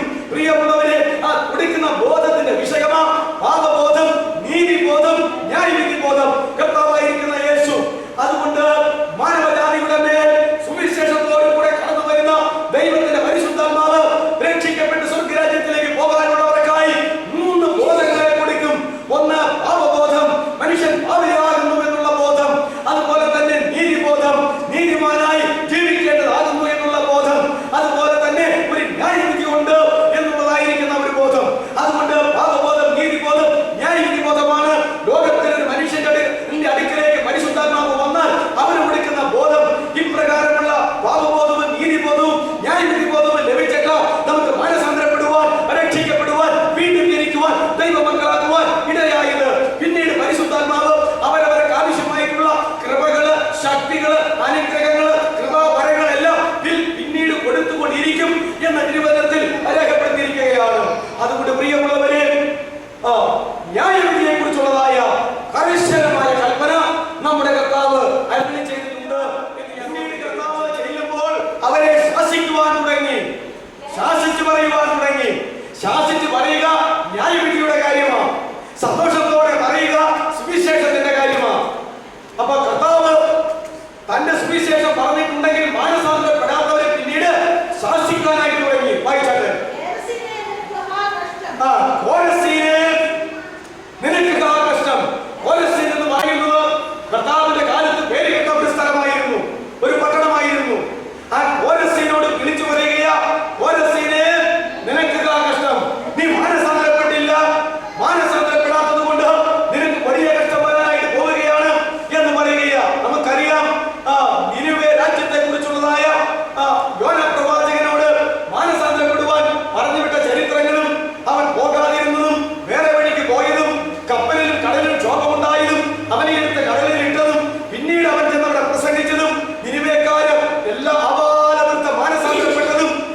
നോക്കിക്കേ, കപ്പർനഹൂമിനെ കുറിച്ച് എന്നാ പറയുന്നേ? നീയോ കപ്പർനഹൂമേ, ഓ അതിന്റെ ഉയർച്ച സ്വർഗത്തോളം ഉയർന്നിരിക്കുന്നു, പക്ഷേ നീ പാതാളത്തോളം താഴ്ന്നു പോകും. നീ ഉയരാവുന്നതിന്റെ പരമാവധി ഉയർന്നിരിക്കുകയാ, പക്ഷേ ന്യായവിധി വരാൻ പോവുകയാ, നീ താഴാവുന്നതിന്റെ പരമാവധി താഴും. സ്വർഗത്തോളം ഉയർന്ന കപ്പർനഹൂമേ, നീ പാതാളത്തോളം താഴ്ന്നു പോകും. പ്രോസ്പെരിറ്റി ഗോസ്പലുകാർ പഠിപ്പിക്കുന്നത് കപ്പർനഹൂമിൽ യേശു സ്ഥലം വാങ്ങി, വീട് വാങ്ങി, ബംഗ്ലാവ് വാങ്ങി. അതുകൊണ്ട് അവിടെ പിന്നെ കർത്താവ് സ്ഥിരതാമസമാക്കി. എന്റെ മന്നെ ഇതുകൂട് വർത്താനം കർത്താവ് പറഞ്ഞിട്ട് കപ്പർനഹൂമിന് കർത്താവ് സ്ഥലം വാങ്ങാനും വീട് പണിയാനും പോവോ? നീയോ കപ്പർനഹൂമേ, ഇപ്പോൾ സ്വർഗത്തോളം ഉയർന്നിരിക്കുന്നു. തന്റെ പ്രവർത്തനത്തിന്റെ അവസാന നാളിലാണ് വിളിച്ചു പറയുന്നത്. 3.5 കൊല്ലമായി പ്രവർത്തനം തുടങ്ങിയിട്ട് സ്വർഗത്തോളം ഉയർന്നിരിക്കുന്നു. നീ എങ്ങോട്ട് താഴ്ന്നു പോകും? പാതാളത്തോളം താഴ്ന്നു പോകും. അതെന്താ ഞാൻ പറയാൻ കാരണം? കപ്പർനഹൂമിലെ ഭവനത്തിൽ യേശു ഉണ്ടെന്ന് ശ്രുതിപ്പെട്ടു. അപ്പൊ കപ്പർനഹൂമിലെ ഭവനം യേശു വാങ്ങിയ ഭവനമാണ്. അവിടെ വീടും മുറ്റവും കോമ്പൗണ്ടും മേഖലയും ഒക്കെ വാങ്ങിയെന്ന ഈ പറഞ്ഞു വരുന്നത്. അങ്ങനെയൊന്നും വാങ്ങിയതായിട്ട് എനിക്കറിയാൻ മേല. ഇങ്ങനെ പറഞ്ഞിട്ട് അങ്ങനെ വാങ്ങുമോ? ഇങ്ങനെ പറഞ്ഞിട്ട് അങ്ങനെ വാങ്ങുമോ? നീയോ സ്വർഗത്തോളം ഉയർന്ന കപ്പർനഹൂമേ, പാതാളത്തോളം താഴ്ന്നു പോകും. നിന്നെ നടന്ന വീര്യപ്രവൃത്തികൾ സോദോമിൽ നടന്നിരുന്നുവെങ്കിൽ അതിന്ന് വരെ നിൽക്കുമായിരുന്നു. എത്ര ഗൗരവത്തിലാ പറഞ്ഞ്, നിന്നിൽ ഞാൻ നടത്തിയ വീര്യപ്രവൃത്തികൾ സോദോമിൽ നിന്നുണ്ടായിരുന്നിട്ട് ഞാൻ അവിടെയാ പോയി നടത്തിയതെങ്കിൽ അവർ അനുദമിച്ച് ഇന്ന് വരെ നിലനിൽക്കുമായിരുന്നു. അതുകൊണ്ട് സോദോം ഗൊമോറയേക്കാൾ ഭയങ്കരമായ ന്യായവിധി സ്വർഗത്തോളം ഉയർന്നു നിൽക്കുന്ന കപ്പർനഹൂമേ, നീ പാതാളത്തോളം താഴ്ന്നു പോകും. ഇതിനപ്പുറം പട്ടണങ്ങളെ വിളിച്ച്, രാജ്യങ്ങളെ വിളിച്ച്, കുടുംബങ്ങളെ വിളിച്ച്, വ്യക്തികളെ വിളിച്ച് കർത്താവ് ന്യായവിധി പറഞ്ഞിട്ടുണ്ട്. ഇതിനപ്പുറം എങ്ങനെയാ പറയുന്നത്? സുവിശേഷം വായിച്ചു നോക്ക്. ഒരിക്കൽ പറയുക, ഈ കല്ലിന്മേൽ വീഴുന്നവൻ തകർന്നു പോകും, ഈ കല്ല് ആരുടെയെങ്കിലും മേൽ ചെന്ന് വീണാൽ അത് അവനെ ധൂളിപ്പിക്കും എന്നാ പറഞ്ഞിരിക്കുന്നത്. ഈ കല്ല് ആരെങ്കിലും ഇങ്ങോട്ട് വന്നാൽ അവൻ തകർന്നു പോകും. ഈ കല്ല് ആരുടെയെങ്കിലും മേൽ ചെന്ന് അങ്ങോട്ട് വീണാൽ അത് ധൂളിയായി പോകും. ഒരു ശൗലിനോട് ചോദിച്ചു, ശൗലേ ശൗലേ, നീ എന്നെ ഉപദ്രവിക്കുന്നതെന്ത്? മുള്ളിനോട് ഉതയ്ക്കുന്നത് നിനക്ക് നല്ലതല്ല. പാവപ്പെട്ട ദൈവമക്കളോടാ നീ കയർക്കുന്നതെന്നാ നിന്റെ ബോധ്യം. പക്ഷേ ഒരിക്കലും തകരാത്ത മുള്ള അത് ഞാനാ. നീ എന്തിനാ എന്നെ ഉപദ്രവിക്കുന്നത്? മുള്ളിനോട് ഉതയ്ക്കാൻ പോകരുത് കേട്ടോ എന്ന് ശൗലിനോട് വിളിച്ചു പറഞ്ഞു. അപ്പളാ ചോദിച്ചത്, നീ ആരാധിക്കുന്ന കർത്താവേ, നീ ഉപദ്രവിക്കുന്ന നസറാനായ യേശുവാണ് ഞാൻ എന്ന് വിളിച്ചു പറയുകയുണ്ടായി. അതുകൊണ്ട് പ്രിയമുള്ളവരെ, ഭയങ്കരമായ ന്യായവിധിയെ കുറിച്ചാണ് പറയുന്നത്. ദൈവരാജ്യം അതിന്റെ ഫലം കായ്ക്കാൻ യഹൂദന്മാരിൽ നിന്ന് എടുത്തിട്ട് ഈ ഫലം കായ്ക്കുന്ന ജാതികൾക്ക് കൊടുക്കുമെന്ന് ഞാൻ ദൈവസഭയുടെ ലക്ഷണത്തെ കുറിച്ച് പറഞ്ഞപ്പോഴാണ് വാക്യം ഉദ്ധരിച്ചത്. അതോടുള്ള ബന്ധത്തിലാണ് പറയുന്നത്, ഈ കല്ലിന്മേൽ വീഴുന്നവൻ തകർന്നു പോകും. ഈ കല്ല് ആരുടെയെങ്കിലും മേൽ ചെന്ന് വീണാൽ അത് തകർന്നു പോകും. ഈ കാലയളവിൽ ഈ കല്ലിന്മേൽ വന്ന് ഏറ്റുമുട്ടിയിട്ടുള്ളവരൊക്കെ തകർന്നിട്ടുണ്ട്. എന്നാൽ യഹൂദസഭയോട് പറയുകയാ, നീ ഈ കല്ല് നിന്നെ തകർക്കാൻ പോകുകയാണ്, നീ ഈ കല്ല് നിന്നെ തകർക്കാനായിട്ട് പോവുകയാണ്. അതുകൊണ്ട് ഭയങ്കരമായ ന്യായവിധിയെ കുറിച്ച് തന്നെയാണ് നമ്മുടെ കർത്താവ് വിളിച്ചു പറഞ്ഞിട്ടുള്ളത്. അതുകൊണ്ട് പ്രിയമുള്ളവരെ, ന്യായവിധിയെ കുറിച്ച് എന്റെ യേശു അധികമായി സംസാരിച്ചിട്ടുണ്ട്. നിങ്ങൾ ഒരു കാര്യം മനസ്സിലാക്കുമോ? വെളിപ്പാട് പുസ്തകത്തെ കുറിച്ച് എപ്പോഴും പ്രസംഗവും ക്ലാസും എപ്പോഴും നടക്കാറുണ്ടല്ലോ. വെളിപ്പാട് പുസ്തകത്തില് ശിക്ഷാവിധിയെ കുറിച്ച്, ന്യായവിധിയെ കുറിച്ച് ബൈബിളിൽ ഏറ്റവും കൂടുതൽ പറഞ്ഞിരിക്കുന്നത് നിങ്ങൾക്കറിയാമോ? അർത്ഥാൽ വെളിപ്പാട് പുസ്തകം 6-ാം അധ്യായം മുതൽ അതിന്റെ 13-19 അതിന്റെ 18-ാം അധ്യായത്തിന്റെ അവസാനം വരെ പറഞ്ഞിരിക്കുന്നത് ശിക്ഷാവിധിയെ കുറിച്ചും ന്യായവിധിയെ കുറിച്ചും. 13 അധ്യായങ്ങൾ വെളിപ്പാട്, 22 അധ്യായമുള്ള വെളിപ്പാട് പുസ്തകത്തിൽ അതിന്റെ 6-ാമത്തെ അധ്യായം മുതൽ അതിന്റെ 18-ാമത്തെ അധ്യായം വരെ എണ്ണി നോക്ക്. 13 അധ്യായങ്ങൾ ഈ അന്ത്യകാലത്ത് സംഭവിക്കാൻ പോകുന്ന ദൈവനിഷേധികളായ, മാനസാന്തരപ്പെടാത്തവരായ അന്ത്യ ക്രൈസ്തവ ജനമെന്ന് പറയുന്നതായ ഈ ലോകത്തിന് സംഭവിക്കാൻ പോകുന്നതായ ശിക്ഷകളും ന്യായവിധികളും ശിക്ഷാവിധികളെ കുറിച്ചുമാണ് പറഞ്ഞിരിക്കുന്നത്. 13 അധ്യായം കേട്ടോ, ചില്ലറ കാര്യമല്ല. കർത്താവിന്റെ സുവിശേഷത്തിൽ അവൻ 2 ഇടകലർത്തി പറഞ്ഞിട്ടുണ്ട്. ഇതേ ന്യായവിധിയെ കുറിച്ച് ലേഖനത്തിൽ ഇടകലർത്തി പറഞ്ഞിട്ടുണ്ട്. നമ്മുടെ കർത്താവ് സ്നേഹവാനാണ്, നമ്മുടെ കർത്താവ് കരുണയുള്ളവനാണ്, നമ്മുടെ കർത്താവ് കൃപയുള്ളവനാണ്, നമ്മുടെ കർത്താവ് മനസ്സറിയുന്നവനാണ്, അവൻ ആത്മീയതയുള്ളവനാണ്. അതൊക്കെ അങ്ങനെ തന്നെയാ. എന്നാൽ ഇനി അതിന്റെ പുറകെ നമുക്ക് പറയാമല്ലോ, നമ്മുടെ കർത്താവ് ന്യായാധിപനാണ്, നമ്മുടെ കർത്താവ് ദഹിപ്പിക്കുന്ന അഗ്നിയാണ്, നമ്മുടെ കർത്താവ് പ്രതികാരം ചെയ്യുന്നവനാണ്. അവൻ എല്ലാവരെയും ന്യായം വിധിച്ച്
വെച്ചിരിക്കുന്നത് രണ്ട് കുറുപ്രാവുകളോ പ്രാക്കുഞ്ഞുങ്ങളോ അല്ലെങ്കിൽ കുറുപ്രാവുകളോ അതുകൊണ്ടാണ് പോയിരിക്കുന്നത് കേട്ടോ. കപ്പർനാഹൂമിൽ എസ്റ്റേറ്റ് വാങ്ങിച്ച അല്ലെങ്കിൽ ബംഗ്ലാവ് വാങ്ങിച്ച യേശുവാണോ ഈ ദരിദ്രന്റെ ഒരു ആട്ടിൻകുട്ടി എടുക്കാനില്ലാതെ ഒരു മാട്ടിൻകുട്ടി എടുക്കാനില്ലാതെ ഇതിനെ കൊണ്ട് പോയത്? പ്രിയമുള്ളവരെ, ആകയാൽ അങ്ങനെ കൊണ്ടുപോയി യേശു കുഞ്ഞിനെ കാഴ്ചവെച്ച് അപ്പോഴാ വൃദ്ധനായ ശീമോനും അന്നായും ഒക്കെ കടന്നു വന്ന് നമ്മളൊരിക്കൽ ചിന്തിച്ചല്ലോ ഒരുക്കിയിരുന്ന രക്ഷ. അതെ, അങ്ങനെ ആ സംഭവം അവിടെ നടക്കുന്നു. ഞാൻ പറഞ്ഞു പോകുന്നത് അന്ന് തന്നെ കാഴ്ചവെക്കാനും അതെ ന്യായപ്രമാണത്തിന് ചട്ടപ്രകാരം ചെയ്യുവാനും ആ ദേവാലയം കൊള്ളാമായിരുന്നു കേട്ടോ, കൊള്ളാമായിരുന്നു. പിന്നെ യേശു തിരിച്ചു പോകുന്നുണ്ട്. ഒരു 12ാമത്തെ വയസ്സിൽ പെസഹ പെരുന്നാളിന് മാതാപിതാക്കന്മാരോട് കൂടെ ഈ യെരൂശലേം പള്ളിയിലേക്ക് പോയി. 12 കൊല്ലം കഴിഞ്ഞപ്പോൾ പെരുന്നാൾ തീർന്ന യോസേഫും മറിയാമും മടങ്ങിപ്പോയി 3 ദിവസത്തെ വഴിയകൽ ചെന്നപ്പോൾ പിള്ളേരുടെ കൂടെ യേശു കുഞ്ഞുണ്ടെന്ന് വിചാരിച്ചു, യേശു എന്ന ബാലനുണ്ടെന്ന് വിചാരിച്ചു, പക്ഷേ കണ്ടില്ല. എന്നിട്ട് അവര് തിരിച്ചു വന്ന് നോക്കുമ്പോൾ ദേവാലയത്തിൽ അകത്തിരുന്ന് ശാസ്ത്രിമാരോടും പരീക്ഷന്മാരോടും അതേ ചോദ്യങ്ങളും ഉത്തരങ്ങളും ഒക്കെ ആയിട്ട് അവർ സമ്പാദിച്ചു കൊണ്ടിരിക്കുകയാ. ആ വിഷമത്തോടെ ഒക്കെ വന്ന് പറഞ്ഞു, എന്റെ മകനെ, നിന്റെ അപ്പനെ ഞാൻ എന്തോരം വിഷമിച്ചു, നീ ഞങ്ങളുടെ കൂടെ പോകുന്നാണല്ലോ വിചാരിച്ചത്. 3 ദിവസം അങ്ങോട്ട് പോയി കാണാത്തതുകൊണ്ട് തിരിച്ചു 3 ദിവസം ഇങ്ങോട്ട് നടന്ന് വന്നിരിക്കുകയാ, നീ എന്താ ഇങ്ങനെ ചെയ്തത്? അപ്പോൾ എന്റെ കർത്താവ് പറഞ്ഞു, അതെ ഞാൻ എന്റെ പിതാവിനുള്ളതിൽ നീ എന്റെ വളർത്തപ്പൻ, നീ എന്നെ പ്രസവിച്ച അമ്മ, അത് ശരിയാ, അതുകൊണ്ട് ഞാൻ അമ്മയും അപ്പാന്ന് വിളിക്കുന്നു. പക്ഷെ എനിക്കൊരു പിതാവുണ്ട്, സ്വർഗത്തിൽ എനിക്കൊരു പിതാവുണ്ട്. ആ പിതാവിന്റെ എന്റെ പിതാവിനുള്ളതിൽ ഞാൻ ഇരിക്കേണ്ടതല്ലയോ? എന്റെ പിതാവിന്റെ ബിസിനസ്സുകളിൽ മിനിസ്റ്ററിയിൽ ഞാൻ ആയിരിക്കേണ്ടതല്ലയോ എന്ന മൂലഭാഷയിൽ കേട്ടോ. അതുകൊണ്ട് അവൻ അവിടെ ഇരുന്ന് ആ ദേവാലയത്തിൽ ഇരുന്ന് ഇതെന്റെ പിതാവിനുള്ളതാണ്, ഞാൻ ഇവിടെ തന്നെ ഇരിക്കേണ്ടതാണ് എന്ന് പറഞ്ഞുകൊണ്ട് തന്റെ 12ാമത്തെ വയസ്സിൽ ആ ദേവാലയത്തെ കുറിച്ചും നല്ല അഭിപ്രായം പറയുകയുണ്ടായി. എന്നാൽ 12 വയസ്സ് കഴിഞ്ഞ് 30ാമത്തെ വയസ്സിൽ അപ്പൊ നോക്കിക്കേ, 10 90 അകത്താണല്ലോ ശുദ്ധീകരണ നാളുകൾ വരുന്നത്. അന്ന് ദേവാലയം കൊള്ളായിരുന്നു. 12ാമത്തെ വയസ്സിൽ യെരൂശലേം ദേവാലയം കുറെയൊക്കെ കൊള്ളായിരുന്നു. പിന്നീട് താൻ ആ ദേവാലയത്തിലേക്ക് പോയത് യോഹന്നാന്റെ സുവിശേഷം 2-ാം അധ്യായം വായിക്കുമ്പോൾ അവിടെ കാനാവിലെ കല്യാണത്തിന് വെള്ളത്തെ വീഞ്ഞാക്കി അത്ഭുതം പ്രവർത്തിച്ചിട്ട് താൻ യെരൂശലേം ദേവാലയത്തിലേക്ക് പോയി. 30ാമത്തെ വയസ്സിൽ അതേ താൻ സ്നാപക യോഹന്നാനാൽ യോർദാൻ നദിയിൽ ഇറങ്ങി മുങ്ങിപ്പൊങ്ങി സ്നാനമെടുത്ത് കടന്നു വന്നപ്പോൾ ആത്മാവ് പ്രാവുന്ന പോലെ തന്റെ മേൽ ഇറങ്ങുകയും സ്വർഗ്ഗം നിന്ന് പിതാവിന്റെ ശബ്ദം കേൾക്കുകയും പുത്രൻ വരെ അവിടെ നിൽക്കുകയും കാഴ്ച നമുക്കറിയാം. അങ്ങനെ താൻ പ്രാർത്ഥനയുടെ ഉപവാസത്തോടും കൂടെ 3.5 കൊല്ലത്തെ പരസ്യ പ്രവർത്തനം താൻ ആരംഭിച്ചു. തന്റെ 3.5 കൊല്ലത്തെ പരസ്യ പ്രവർത്തനത്തിന്റെ ആരംഭത്തിൽ തന്റെ 30ാമത്തെ വയസ്സിൽ, അപ്പൊ എത്ര കൊല്ലം കഴിഞ്ഞാൽ പിന്നെ പോകുന്നത് ഇടയ്ക്ക് പോയെന്ന് എനിക്ക് അറിയത്തില്ല, ചരിത്ര സംഭവങ്ങൾ ഇങ്ങനെയാ. തനിക്ക് 30ാമത്തെ വയസ്സിൽ താൻ യെരൂശലേം ദേവാലയത്തിൽ ചെന്നപ്പോൾ താൻ വിളിച്ചു പറയുക, എന്റെ ആലയം പ്രാർത്ഥനാലയം എന്ന് എഴുതപ്പെട്ടിരിക്കുന്നു, പക്ഷേ ഇപ്പോൾ നിങ്ങൾ അതിനെ വാണിഭശാലയാക്കിയിരിക്കുന്നു, കച്ചവട സ്ഥലമാക്കിയിരിക്കുന്നു. നല്ല പേര് ഷോപ്പിംഗ് കോംപ്ലക്സ് എന്ന അതിനെ ഷോപ്പിംഗ് കോംപ്ലക്സ് ആക്കിയിരിക്കുന്നു എന്നാ വിളിച്ചു പറഞ്ഞത്. 18 കൊല്ലം കൂടെ കഴിഞ്ഞ് പോയപ്പോഴത്തേക്കും യെരൂശലേം ദേവാലയത്തിന്റെ അവസ്ഥ ഇതായി. 3.5 കൊല്ലത്തിന്റെ അവസാനത്തിൽ ഓശന്നായിരുന്നതുമായി തന്റെ പീഡാനുഭവത്തിന്റെ തലേ നാളുകളിൽ യേശു വീണ്ടും യെരൂശലേം ദേവാലയത്തിലേക്ക് പോയപ്പോൾ എന്താ സംഭവിച്ചത്? നിന്റെ രാജാവ് സൗമ്യമുള്ളവനായി താഴ്മയുള്ളവനായി പെൺകുട്ടിയുടെ പുറത്തും കണ്ണുകുട്ടിയുടെ പുറത്തും നടകേറി വരുന്നു എന്ന് സഖറിയ 9 പ്രവചനം നിവർത്തിക്കുവാൻ കഴുതയുടെ പുറത്ത് കണ്ണുകുട്ടിയുടെ പുറത്ത് യാത്രയായി കുറെ ആളുകളാൽ എതിരേറ്റ് ഓശന്ന വിളിച്ച് അങ്ങോട്ട് ചെന്നതാ. യെരൂശലേം സമുദായം, യഹൂദ സമുദായം, യെരൂശലേം നഗരം അവനെ സ്വീകരിക്കുമെന്ന് വിചാരിച്ചുകൊണ്ട് ചെന്നതാ. പക്ഷേ അവനെ എതിരേൽക്കുവാൻ അവിടെ ആരും ഉണ്ടായിരുന്നില്ല. അപ്പോൾ എന്റെ യേശു പറഞ്ഞു, എന്റെ ആലയം പ്രാർത്ഥനാലയം എന്ന് എഴുതപ്പെട്ടിരിക്കുന്നു, എന്നാൽ ഇപ്പോൾ നിങ്ങൾ അതിനെ കള്ളന്മാരുടെ ഗുഹയാക്കി തീർത്തു. ഞാൻ നിങ്ങളോട് പറഞ്ഞു വന്നത് യെരൂശലേം ദേവാലയത്തിന്റെ 4 ഘട്ടങ്ങൾ മനസ്സിലാക്കാനാ. ശുദ്ധീകരണത്തിനായി ആ ദേവാലയം കൊള്ളാമായിരുന്നു. ശിശുവായിരുന്നപ്പോൾ 12ാമത്തെ വയസ്സിൽ തന്റെ പിതാവിനുള്ളതാണെന്നും താൻ അവിടെ ഇരിക്കേണ്ടതാണെന്നും പറഞ്ഞ് അവിടെ ഇരുന്നതാ. അന്ന് ഇവൻ സംസാരിച്ച ദൈവ തിരുവചനങ്ങളിൽ നിത്യജീവന്റെ മൊഴികളിൽ അവർ അതിശയം കൂടി. ഈ ബാലനായിരിക്കുന്നവൻ ഈ 12ാമത്തെ വയസ്സിൽ എങ്ങനെ ഈ തിരുവചനങ്ങളെല്ലാം പറയുന്നു, എങ്ങനെ ഈ കാര്യങ്ങൾക്കെല്ലാം മറുപടി പറയുന്നു, എങ്ങനെ ഈ പ്രമാണങ്ങളെ വ്യാഖ്യാനിക്കുന്നു എന്നോർത്ത് അവരെല്ലാം അത്ഭുതം കൂടിയതാണ്. എന്നാൽ 30ാമത്തെ വയസ്സിൽ അത് ഷോപ്പിംഗ് കോംപ്ലക്സ് ആയി മാറി യെരൂശലേം ദേവാലയം. പിന്നീട്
പ്രിയമുള്ളവരെ, അങ്ങനെ വാളുകൊണ്ട് വെട്ടിക്കൊന്നവരുടെ എണ്ണം ധാരാളം. എന്നിട്ട് എന്ത് ചെയ്തെന്നറിയാവോ? യെരൂശലേമിലും പ്രാന്തപ്രദേശങ്ങളിലും കണ്ണിൽ കണ്ട മരത്തേലെല്ലാം യഹൂദന്മാരെ കെട്ടിത്തൂക്കിക്കൊന്നു. എന്നിട്ട് മരത്തിന് കൊമ്പില്ലാതെ വന്നു കഴിഞ്ഞപ്പോൾ വെട്ടിക്കൊല തുടങ്ങി. എന്നിട്ട് അവസാനം ഇത് രണ്ടും മടുത്തു കഴിഞ്ഞപ്പോൾ അവരെ അവിടെ നിന്ന് ഓടിച്ചു കളഞ്ഞു. എന്നിട്ട് അവസാനം എന്ത് ചെയ്തു? ദേവാലയത്തിന് തീ വെച്ചു. പ്രിയമുള്ളവരെ, അപ്പോഴാണ് തീ വെച്ച് കഴിഞ്ഞപ്പോൾ അതിന്റെ അകത്തിരുന്ന കല്ലുകളുടെ ഇടയിലിരുന്ന എന്താ രത്നക്കട്ടകളോ സ്വർണമോ വെള്ളിയോ ഒക്കെ ഉരുകാനായി തുടങ്ങി. അപ്പോൾ അവർക്ക് മനസ്സിലായത് ഇത് ഉമ്മായി വെച്ചിരിക്കുന്നത് ഇത് കൂട്ട് സാധനങ്ങളാണല്ലോ എന്ന്. അത് എടുക്കാനായിട്ട് കൽപ്പന കൊടുത്തു. അതുകൊണ്ട് കല്ലിൽ നിന്ന് ഒരു കല്ലിന് കേടുകൂടാതെ വന്ന കല്ല് ഇളക്കി മുകളിലേക്ക് അടർത്തിയെടുത്ത് അത് മാറ്റിവെക്കാനായിട്ട് പറഞ്ഞു. സൈന്യാധിപന്റെ കൽപ്പന അനുസരിച്ച് യെരൂശലേം ദേവാലയത്തിന്റെ കത്തിക്കാളിയ ഭിത്തികളെ അതിന്റെ മുകളിലത്തെ കല്ല് മുതൽ ഓരോ കല്ലിൽ നിന്നും ഇളക്കി എടുത്ത് മാറ്റിക്കൊണ്ടുവച്ച് അതിന്റെ ഇടയിലെല്ലാം ഉണ്ടായിരുന്ന അവസാന തറയുടെ അടിസ്ഥാന കല്ല് വരെ മാന്തി അവിടെ ഉണ്ടായിരുന്ന പൊന്നും വെള്ളിയും രത്നങ്ങളും എല്ലാം എടുത്തുകൊണ്ടുപോയി. എന്റെ കർത്താവിന്റെ വചനം പ്രിയമുള്ളവരെ 70 അന്വർത്ഥമായി ആരും ഇടിച്ചു കളയാതെ കല്ലിന്മേൽ കല്ല് ശേഷിക്കാത്ത ഒരു കാലം വരുമെന്ന് പറഞ്ഞുവെങ്കിൽ പ്രിയമുള്ളവരെ, അവര് തന്നെ വിളിച്ചു വരുത്തിയതാ, ഇവന്റെ രക്തം ഞങ്ങളുടെ മേലും ഞങ്ങളുടെ മക്കളുടെ മേലും വന്നുകൊള്ളട്ടെ എന്ന് വിളിച്ചു പറഞ്ഞതാ. അതെ, യേശുവിന്റെ രക്തം അവരുടെ മേലും അവരുടെ മക്കളുടെ മേലും വന്നതാ.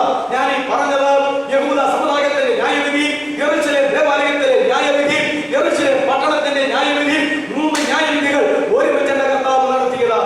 അതുകൊണ്ട് എന്താണ്? തന്റെ സ്വജാതിയെ അവൻ ന്യായം വിധിച്ചില്ലേ? തന്റെ സ്വന്തം പള്ളിയെ അവൻ കത്തിച്ചു കളഞ്ഞില്ലേ? തന്റെ സ്വന്തം ജാതിയെ അവൻ തകർത്ത് കളഞ്ഞില്ലേ? നിശ്ചയമായും അത് സംഭവിക്കുക തന്നെ ചെയ്യും. അതുകൊണ്ട് പ്രിയമുള്ളവരെ, ന്യായവിധി എന്ന് പറയുന്നത് നാം എല്ലാവരും അറിഞ്ഞിരിക്കേണ്ട ഒരു വിഷയമാണ്. അത് സംഭവിക്കുക തന്നെ ചെയ്യും. ആരെല്ലാം ഈ വിഷയം പറയാതിരുന്നാലും അറിയിക്കാതിരുന്നാലും ഇത് സംഭവിക്കുക തന്നെ ചെയ്യും. ആരെല്ലാം പറഞ്ഞാലും ഇത് സംഭവിക്കുക തന്നെ ചെയ്യും. ആകയാൽ സുവിശേഷം ഒന്നാമത് പറയുക, രണ്ടാമത് ന്യായവിധിയെ കുറിച്ചുള്ള ബോധം കൊടുക്കണം എന്നുള്ളത് പരിശുദ്ധന്മാർക്ക് കൊടുക്കുന്ന ഒരു ബോധമാണ്. അത് കർത്താവിന്റെ വചനത്തിൽ വളരെ വ്യക്തമായി രേഖപ്പെടുത്തിയിരിക്കുന്നതാകുന്നു എന്നും നമ്മൾ മനസ്സിലാക്കേണ്ടതാണ്.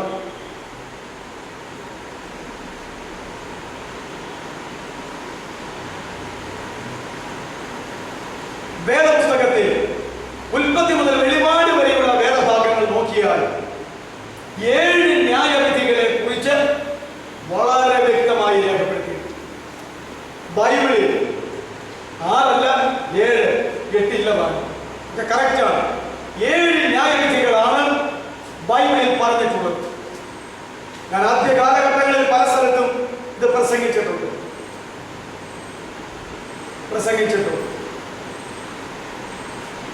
ഒന്നാമത്തെ ന്യായവിധി പാപത്തിന്റെ മേലുള്ള ന്യായവിധിയാണ്. പാപത്തിന്റെ മേലുള്ള ന്യായവിധിയാണ്. ഒരു വാക്യം, 2 വാക്യം എഴുതിക്കൂ. 2 കൊരിന്ത്യർ 5:21. മനുഷ്യവർഗത്തിന്റെ പാപത്തെ കർത്താവായിരിക്കുന്ന യേശു ക്രിസ്തുവിന്റെ മേൽ ആക്കിക്കൊണ്ട് ആ പാപത്തെ മുഴുവൻ ശിക്ഷിച്ച് മനുഷ്യവർഗം ഏൽക്കേണ്ട ശിക്ഷ മുഴുവൻ അവനെ ഏൽപ്പിച്ച് മനുഷ്യവർഗത്തിന് വിടുതൽ കൊടുത്ത ആ ഒരു സംഭവമാണ് പാപത്തിന്റെ മേലുള്ള ന്യായവിധി. ആ വാക്യം അങ്ങനെയാ. പാപം അറിയാത്തവന് നാം അവനിൽ ദൈവത്തിന്റെ രീതി ആകേണ്ടതിന് അവൻ നമുക്ക് വേണ്ടി പാപമാക്കി. യേശുവിനെ പാപിയാക്കിയിട്ടില്ല പിതാവായ ദൈവം നമുക്ക് വേണ്ടി, എന്നാൽ നമുക്ക് വേണ്ടി യേശുവിനെ പാപമാക്കി. പാപത്തിന്റെ ന്യായവിധി കർത്താവ് സ്വീകരിക്കേണ്ടതായിട്ട് വന്നു. അതാണ് പാപത്തിന്റെ പേരുള്ള ന്യായവിധി എന്ന് പറയുന്നത്. 1 പത്രോസ് 2:24 കൂടെ അതിനെ പറ്റിയ ഒരു വാക്യമാണ്. വാക്യങ്ങൾ ഒത്തിരി ഉണ്ട്, 1-2 വാക്യം മതിയല്ലോ. നാം പാപം സംബന്ധിച്ച് മരിച്ച് നീതിക്ക് ജീവിക്കേണ്ടതിന് അവൻ തന്റെ ശരീരത്തിൽ നമ്മുടെ പാപങ്ങളെ ചുമന്നുകൊണ്ട് ക്രൂശിന്മേൽ കയറി. ആ 2 വാക്യങ്ങൾ കൊണ്ട് മാനവജാതിയുടെ പാപത്തെ മുഴുവൻ യേശു ക്രിസ്തുവാകുന്ന പാപമാക്കപ്പെട്ട മശിഹായാക്കി അവനെ കൊണ്ട് ചുമപ്പിച്ച് അവനെ ശിക്ഷിച്ച് പാപത്തിന്റെ അറുതി വരുത്തി. അതുകൊണ്ട് ജീവിക്കുന്ന ഏതോ ഒരു ദൈവത്തിന്റെ പൈതലും ഇനി രക്ഷിക്കപ്പെടുവാൻ പാപത്തിന്റെ ശിക്ഷ ഏൽക്കേണ്ടതില്ല. അവന് പകരം പാപത്തിന്റെ ശിക്ഷയ്ക്ക് മരിച്ചടക്കപ്പെട്ട് ഉയർത്തെഴുന്നേറ്റ് ജീവിക്കുന്ന യേശുവിൽ വിശ്വസിച്ച് അവന് വേണ്ടി ഏൽപ്പിച്ചു കൊടുത്താൽ പാപത്തിന്റെ ന്യായവിധിയും ശിക്ഷാവിധിയും മാറ്റപ്പെട്ടു പോകുമെന്നുള്ള നിർമ്മലമായ സുവിശേഷം അപ്രകാരമാണ് സംഭവിച്ചുകൊണ്ടിരിക്കുന്നത്. അതുകൊണ്ട് പാപത്തിന്റെ ന്യായവിധിയാണ് ഒന്നാമത്തെ ന്യായവിധി. ഇത് 2008 കൊല്ലത്തിൽ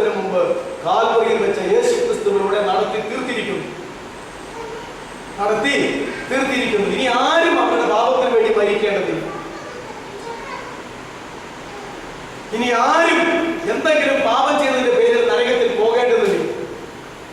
ഇനി നിങ്ങൾ എത്രയാ 1,00,000 പാപം ചെയ്താലും ആ പാപത്തിന്റെ പേരിലായിരിക്കത്തില്ല ഒരു വ്യക്തി ഇനി നരകത്തിൽ പോകുക.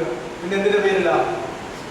തന്റെ പാപത്തെ ഏറ്റെടുത്ത് തനിക്ക് പകരക്കാരമായി മരിച്ച് ശിക്ഷാവിധി ഏറ്റ് തനിക്ക് ജീവൻ കൊടുക്കാൻ വന്ന യേശു ക്രിസ്തുവിനെ അപ്രകാരം സ്വീകരിക്കാത്തതിന്റെ പേരിൽ മാത്രമേ ഈ ഒരു വ്യക്തിക്ക് നരകത്തിൽ പോകാൻ പറ്റൂ. യേശു ക്രിസ്തു കാൽവറിയിൽ മരിക്കുന്നതിന് മുമ്പ് അവന്റെ പാപത്തിന്റെ ഫലമായിട്ടാണ് അവൻ ശിക്ഷിക്കപ്പെടാനായി തീരുന്നത്. ഇതാണ് യേശു ക്രിസ്തുവിൽ കൂടിയുള്ള രക്ഷ. അതാണ് പാപത്തിന്റെ ന്യായവിധി. 2,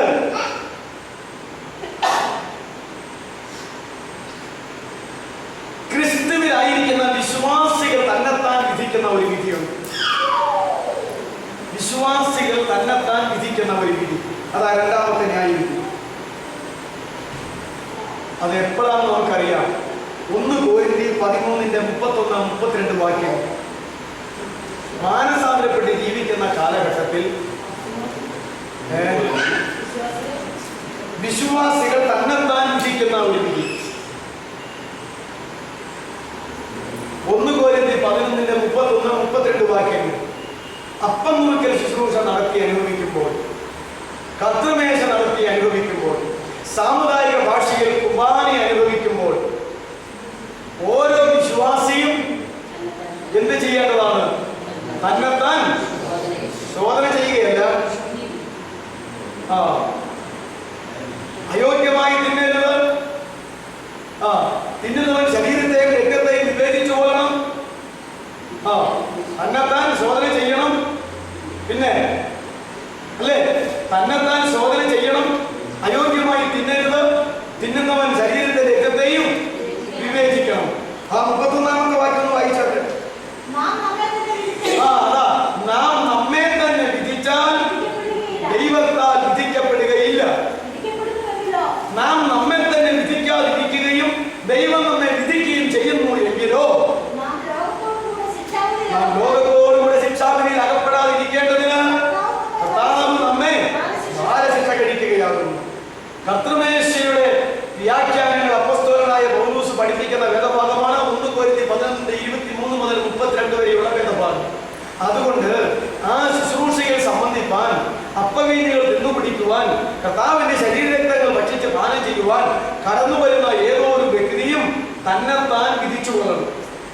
തന്നെത്താൻ വിധിച്ചുകൊള്ളണം. ഞാനിത് പോകണോ പോകണ്ടയോ? ഞാനിത് തിന്നണോ തിന്നണ്ടയോ? ഞാനിത് കുടിക്കണോ കുടിക്കണ്ടയോ? എനിക്കതിന് യോഗ്യത ഉണ്ടോ ഇല്ലയോ? അപ്പോൾ മിനിങ്ങാന്ന് ചെയ്ത ആ കാര്യം എങ്ങനെയാ ഇതുമായിട്ടുള്ള ബന്ധത്തിൽ അത് ഏറ്റുപറഞ്ഞ് ഉപേക്ഷിച്ചിട്ടുണ്ടോ ഇല്ലയോ? അതിപ്പോൾ ഏറ്റുപറഞ്ഞ് ഉപേക്ഷിക്കണോ? ഇങ്ങനെ സകല വിഷയങ്ങളും അവനവനെ തന്നെ വിധിച്ചു കൊള്ളണം. അങ്ങനെ വിധിച്ച് കുറ്റമില്ലാത്ത ഒരു ഹൃദയവും മനസാക്ഷിയും ഉണ്ടായിക്കൊള്ളണം. അങ്ങനെ ചെയ്താൽ കുഴപ്പമില്ല. അല്ല, ഇങ്ങനെയൊക്കെയും കളിതമാശായിട്ട് അങ്ങോട്ട് കയറി തിന്നു കുടിച്ചു കഴിഞ്ഞാൽ ദൈവം നിന്റെ ജീവിതത്തിൽ ഇടപെടുന്നതാണ്. ആ ദൈവത്തിന്റെ ഇടപെടലുകൾ കോരിന്ത്യാ സഭയിൽ ഇടപെട്ട കാര്യം ഇവിടെ പറയുന്നു. കോരിന്ത്യാ സഭയിൽ ഇത് കളിതമാശായി എന്ന് ചെയ്തു കഴിഞ്ഞപ്പോൾ വീണ്ടും വണ്ണം അയോഗ്യതകൾ മാറ്റാതെയും ശോധന ചെയ്യാതെയും വിവേചിക്കാതെയും അവനവനെ വിധിക്കാതെയും അത് നിന്നുകുടിച്ച് കഴിഞ്ഞപ്പോൾ ആ കോരിന്ത്യാ സഭയിലുള്ള ചിലർ രോഗികളായി മാറിപ്പോയി. വേറെ ചിലർ ബലഹീനരായി മാറിപ്പോയി. ബലഹീനത സമം ദേഹത്തിലും ദേഹിയിലും ആത്മാവിലുമാണ്. വേറെ ഈ രോഗികളായതിനേക്കാളും ബലഹീനതപ്പെട്ട് പോയതിനേക്കാളും അധികം ആളുകൾ പെട്ടെന്ന് മരിച്ചും പോയി. അറ്റാക്കാന്ന് അന്ന് അങ്ങനെയാണ് പറഞ്ഞത്, എനിക്ക് അറിയാൻ പറ്റില്ല. അനന്യാസ സഫീറയും വീട് മരിച്ചു കഴിഞ്ഞപ്പോൾ അറ്റാക്കാന്ന് അവിടെ പറഞ്ഞിട്ടില്ല. അറ്റാക്കിന് തുല്യമല്ലേ അല്ലേ? എന്തിനാ ദൈവത്തെ പരീക്ഷയായിട്ട് അമ്മണ്ടെങ്കിൽ ഒത്തെന്ന് ചോദിച്ചു തീരുന്നതിന് മുമ്പ് കുഴഞ്ഞു മറിഞ്ഞങ്ങ് വീണു, ചത്തും പോയി, കൊണ്ടുപോയി മരിച്ചു കാണിച്ചു കൊണ്ടുപോയി കുഴിച്ചു വിട്ടു. അപ്പോ ഇന്ന് അതിന്റെ പേര് കിട്ടിയത് അറ്റാക്കാണ്. അപ്പൊ ഞാൻ പറയുന്നത്, പെട്ടെന്ന് കണ്ടുമിക്കുന്നതിനിടയിൽ മരിച്ചു പോകുന്ന ഒരു രോഗം ആയിട്ടാണ് ഈ മരണകാരണമായ അറ്റാക്ക് പറയുന്നത്. ഞാൻ പറഞ്ഞത് അന്യാസ സഭയിൽ പെട്ടെന്ന് അങ്ങനെ മരിച്ചു എന്ന് പറയുന്ന പോലെ കോരിന്ത്യാ സഭയിൽ ഒരുപിടി പേര് മരിച്ചു. മരണത്തിന് മുഖാന്തരം ഞാൻ പറഞ്ഞിട്ടില്ല. ഈ 3 ശിക്ഷകൾ എന്തുകൊണ്ട് കൊടുത്തു കോരിന്ത്യാ സഭയ്ക്ക്? അത് കർത്തൃമേശ നടത്തേണ്ടതുപോലെ നടത്തി അനുഭവിക്കേണ്ടതുപോലെ അനുഭവിക്കാതിരുന്ന ഏക കാരണത്താൽ. അതോ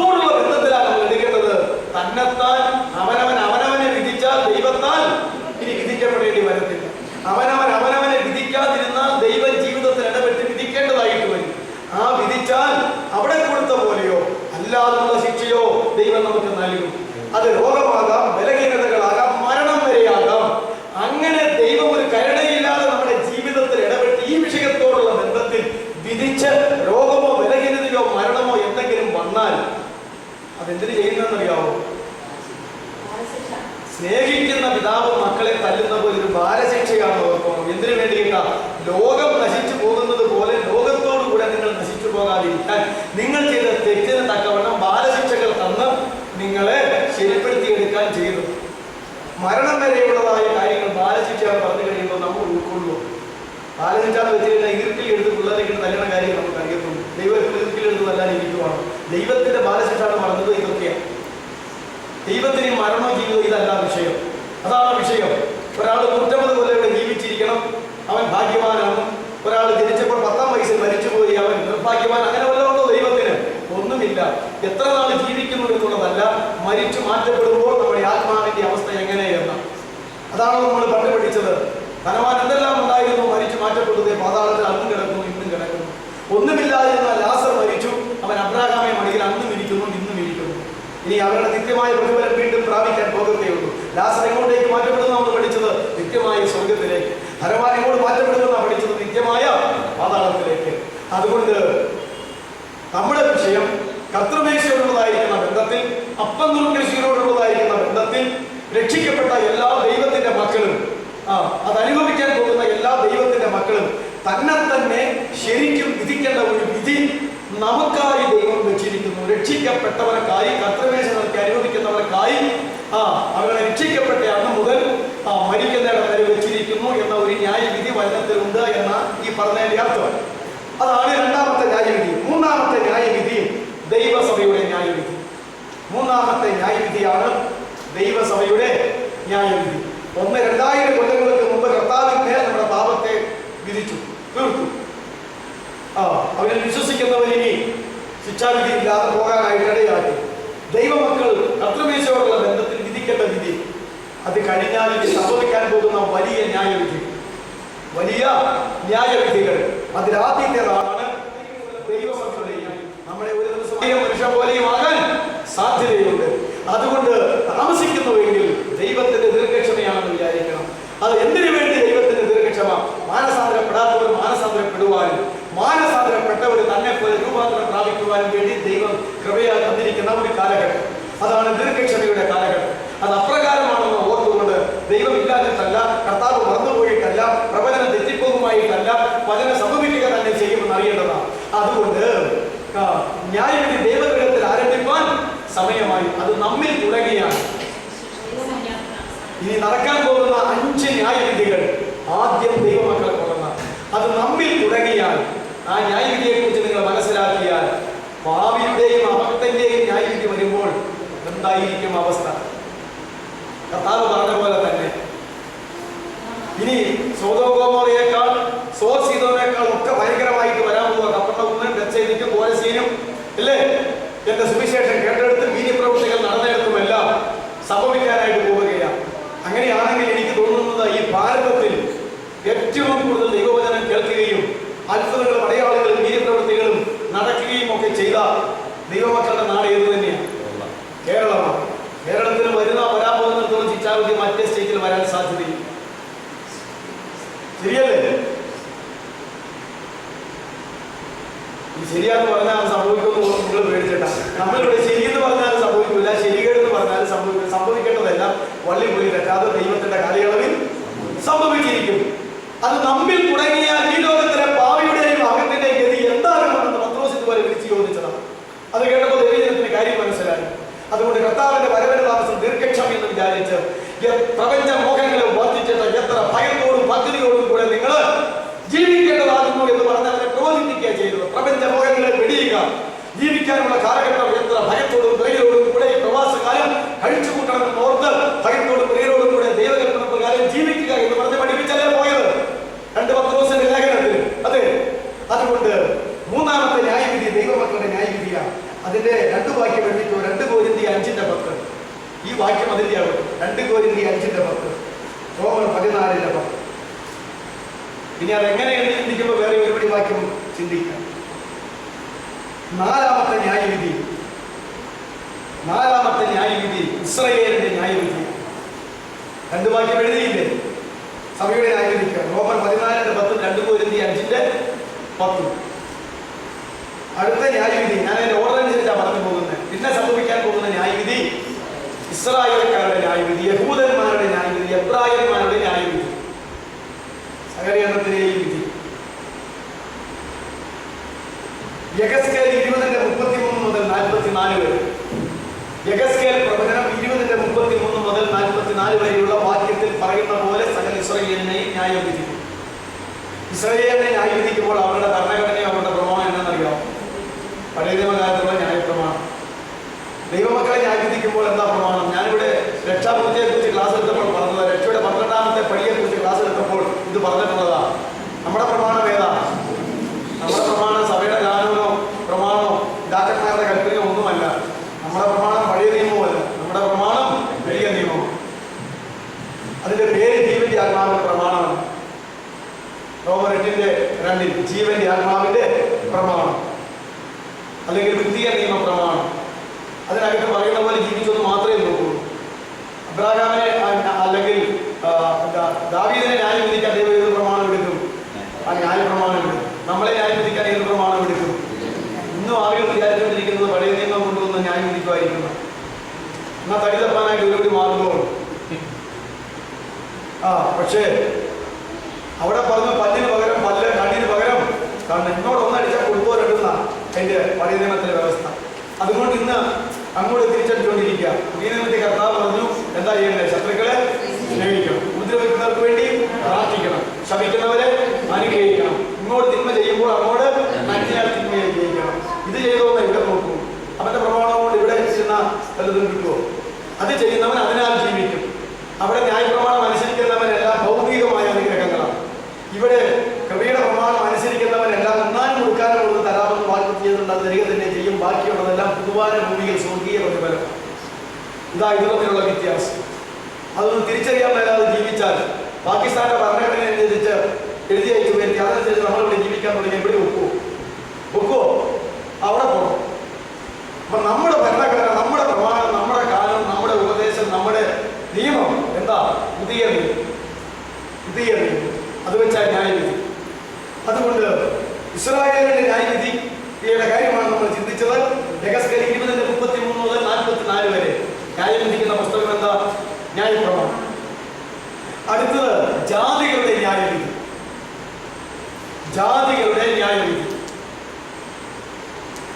മത്തായിയുടെ സുവിശേഷം 25:31 മുതൽ 44 വരെ. മത്തായിയുടെ സുവിശേഷം 25:31 മുതൽ 44 വരെ. ഒരു തകരാറുടെ ഉണ്ട് കേട്ടോ. എല്ലാ ക്രൈസ്തവ മതങ്ങളും സമുദായങ്ങളും പഠിപ്പിക്കുന്ന ന്യായവിധി ഇതാ. ഈ ജാതികളുടെ ന്യായവിധിയാണ്. ആ സംഭവം പറഞ്ഞ് പഠിപ്പിക്കാനൊക്കെ വളരെ എളുപ്പമാണ്. അന്നാളിൽ ന്യായാധിപനായ മനുഷ്യപുത്രൻ ഇങ്ങോട്ട് വരും. അവൻ തേജസ്സിന്റെ സിംഹാസനത്തിൽ ഇരിക്കും. ഇടയിൽ ചെമ്മരിയാടുകളെ ആളുകളെ തന്റെ അടുക്കിൽ കൂട്ടുന്ന പോലെ അവൻ എല്ലാവരെയും കൂട്ടും. ചെമ്മരിയാടുകളെയും കോലാളികളെയും അവൻ തിരിച്ചതുപോലെ ചെമ്മരിയാടുകളെ വലത്തും കോലാളികളെ ഇടത്തുമായിട്ട് അങ്ങോട്ട് നിൽക്കും എന്ന് പറഞ്ഞു കഴിഞ്ഞാൽ നല്ലവരെ വലത്തും ചീത്തവരെ ഇടത്തും നിർത്തും. എന്നിട്ട് അവിടെ പറഞ്ഞിട്ടുണ്ട്, വലതുഭാഗത്തുള്ളവരോട് പറയും, എന്റെ പിതാവിനാൽ അനുഗ്രഹിക്കപ്പെട്ടവരെ ലോകസ്ഥാപനത്തിന് മുമ്പ് നിങ്ങൾക്കായി ഒരുക്കിയിരിക്കുന്ന ദൈവരാജ്യം അന്ന് അനുഭവിച്ചുകൊള്ളി. ഇപ്പത്തുള്ളവരോട് പറയും, ശമിക്കപ്പെട്ടവരെ നിങ്ങൾ എന്നെ വീട്ടിൽ ശാശ്വത ദൂതന്മാർക്ക് വേണ്ടി ഒരുക്കിയിരിക്കുന്ന നിത്യ അഗ്നിയിലേക്ക് പോയിക്കൊള്ളി, ഏർപ്പാടും തീർന്നു. പിന്നെ ഇത്രയും പറഞ്ഞു കഴിഞ്ഞു വെച്ചാൽ ഞാനൊക്കെ എന്തെങ്കിലും പിടിച്ചിട്ടൊന്നും അറിയാവോ? കത്തോലിക്ക സ്കൂളിൽ പഠിച്ചാൽ മതി. കത്തോലിക്ക പിള്ളേർ പറയും ഞങ്ങൾ ആ വലത്ത് ഭാഗത്ത് നിൽക്കുന്നത്, ബാക്കിയുള്ള നിങ്ങളൊക്കെ യാക്കോബക്കാരൻ ഉൾപ്പെടെ ഇടത്ത് ഭാഗത്താവുക. നമ്മൾ വിട്ടുകൊടുത്തു.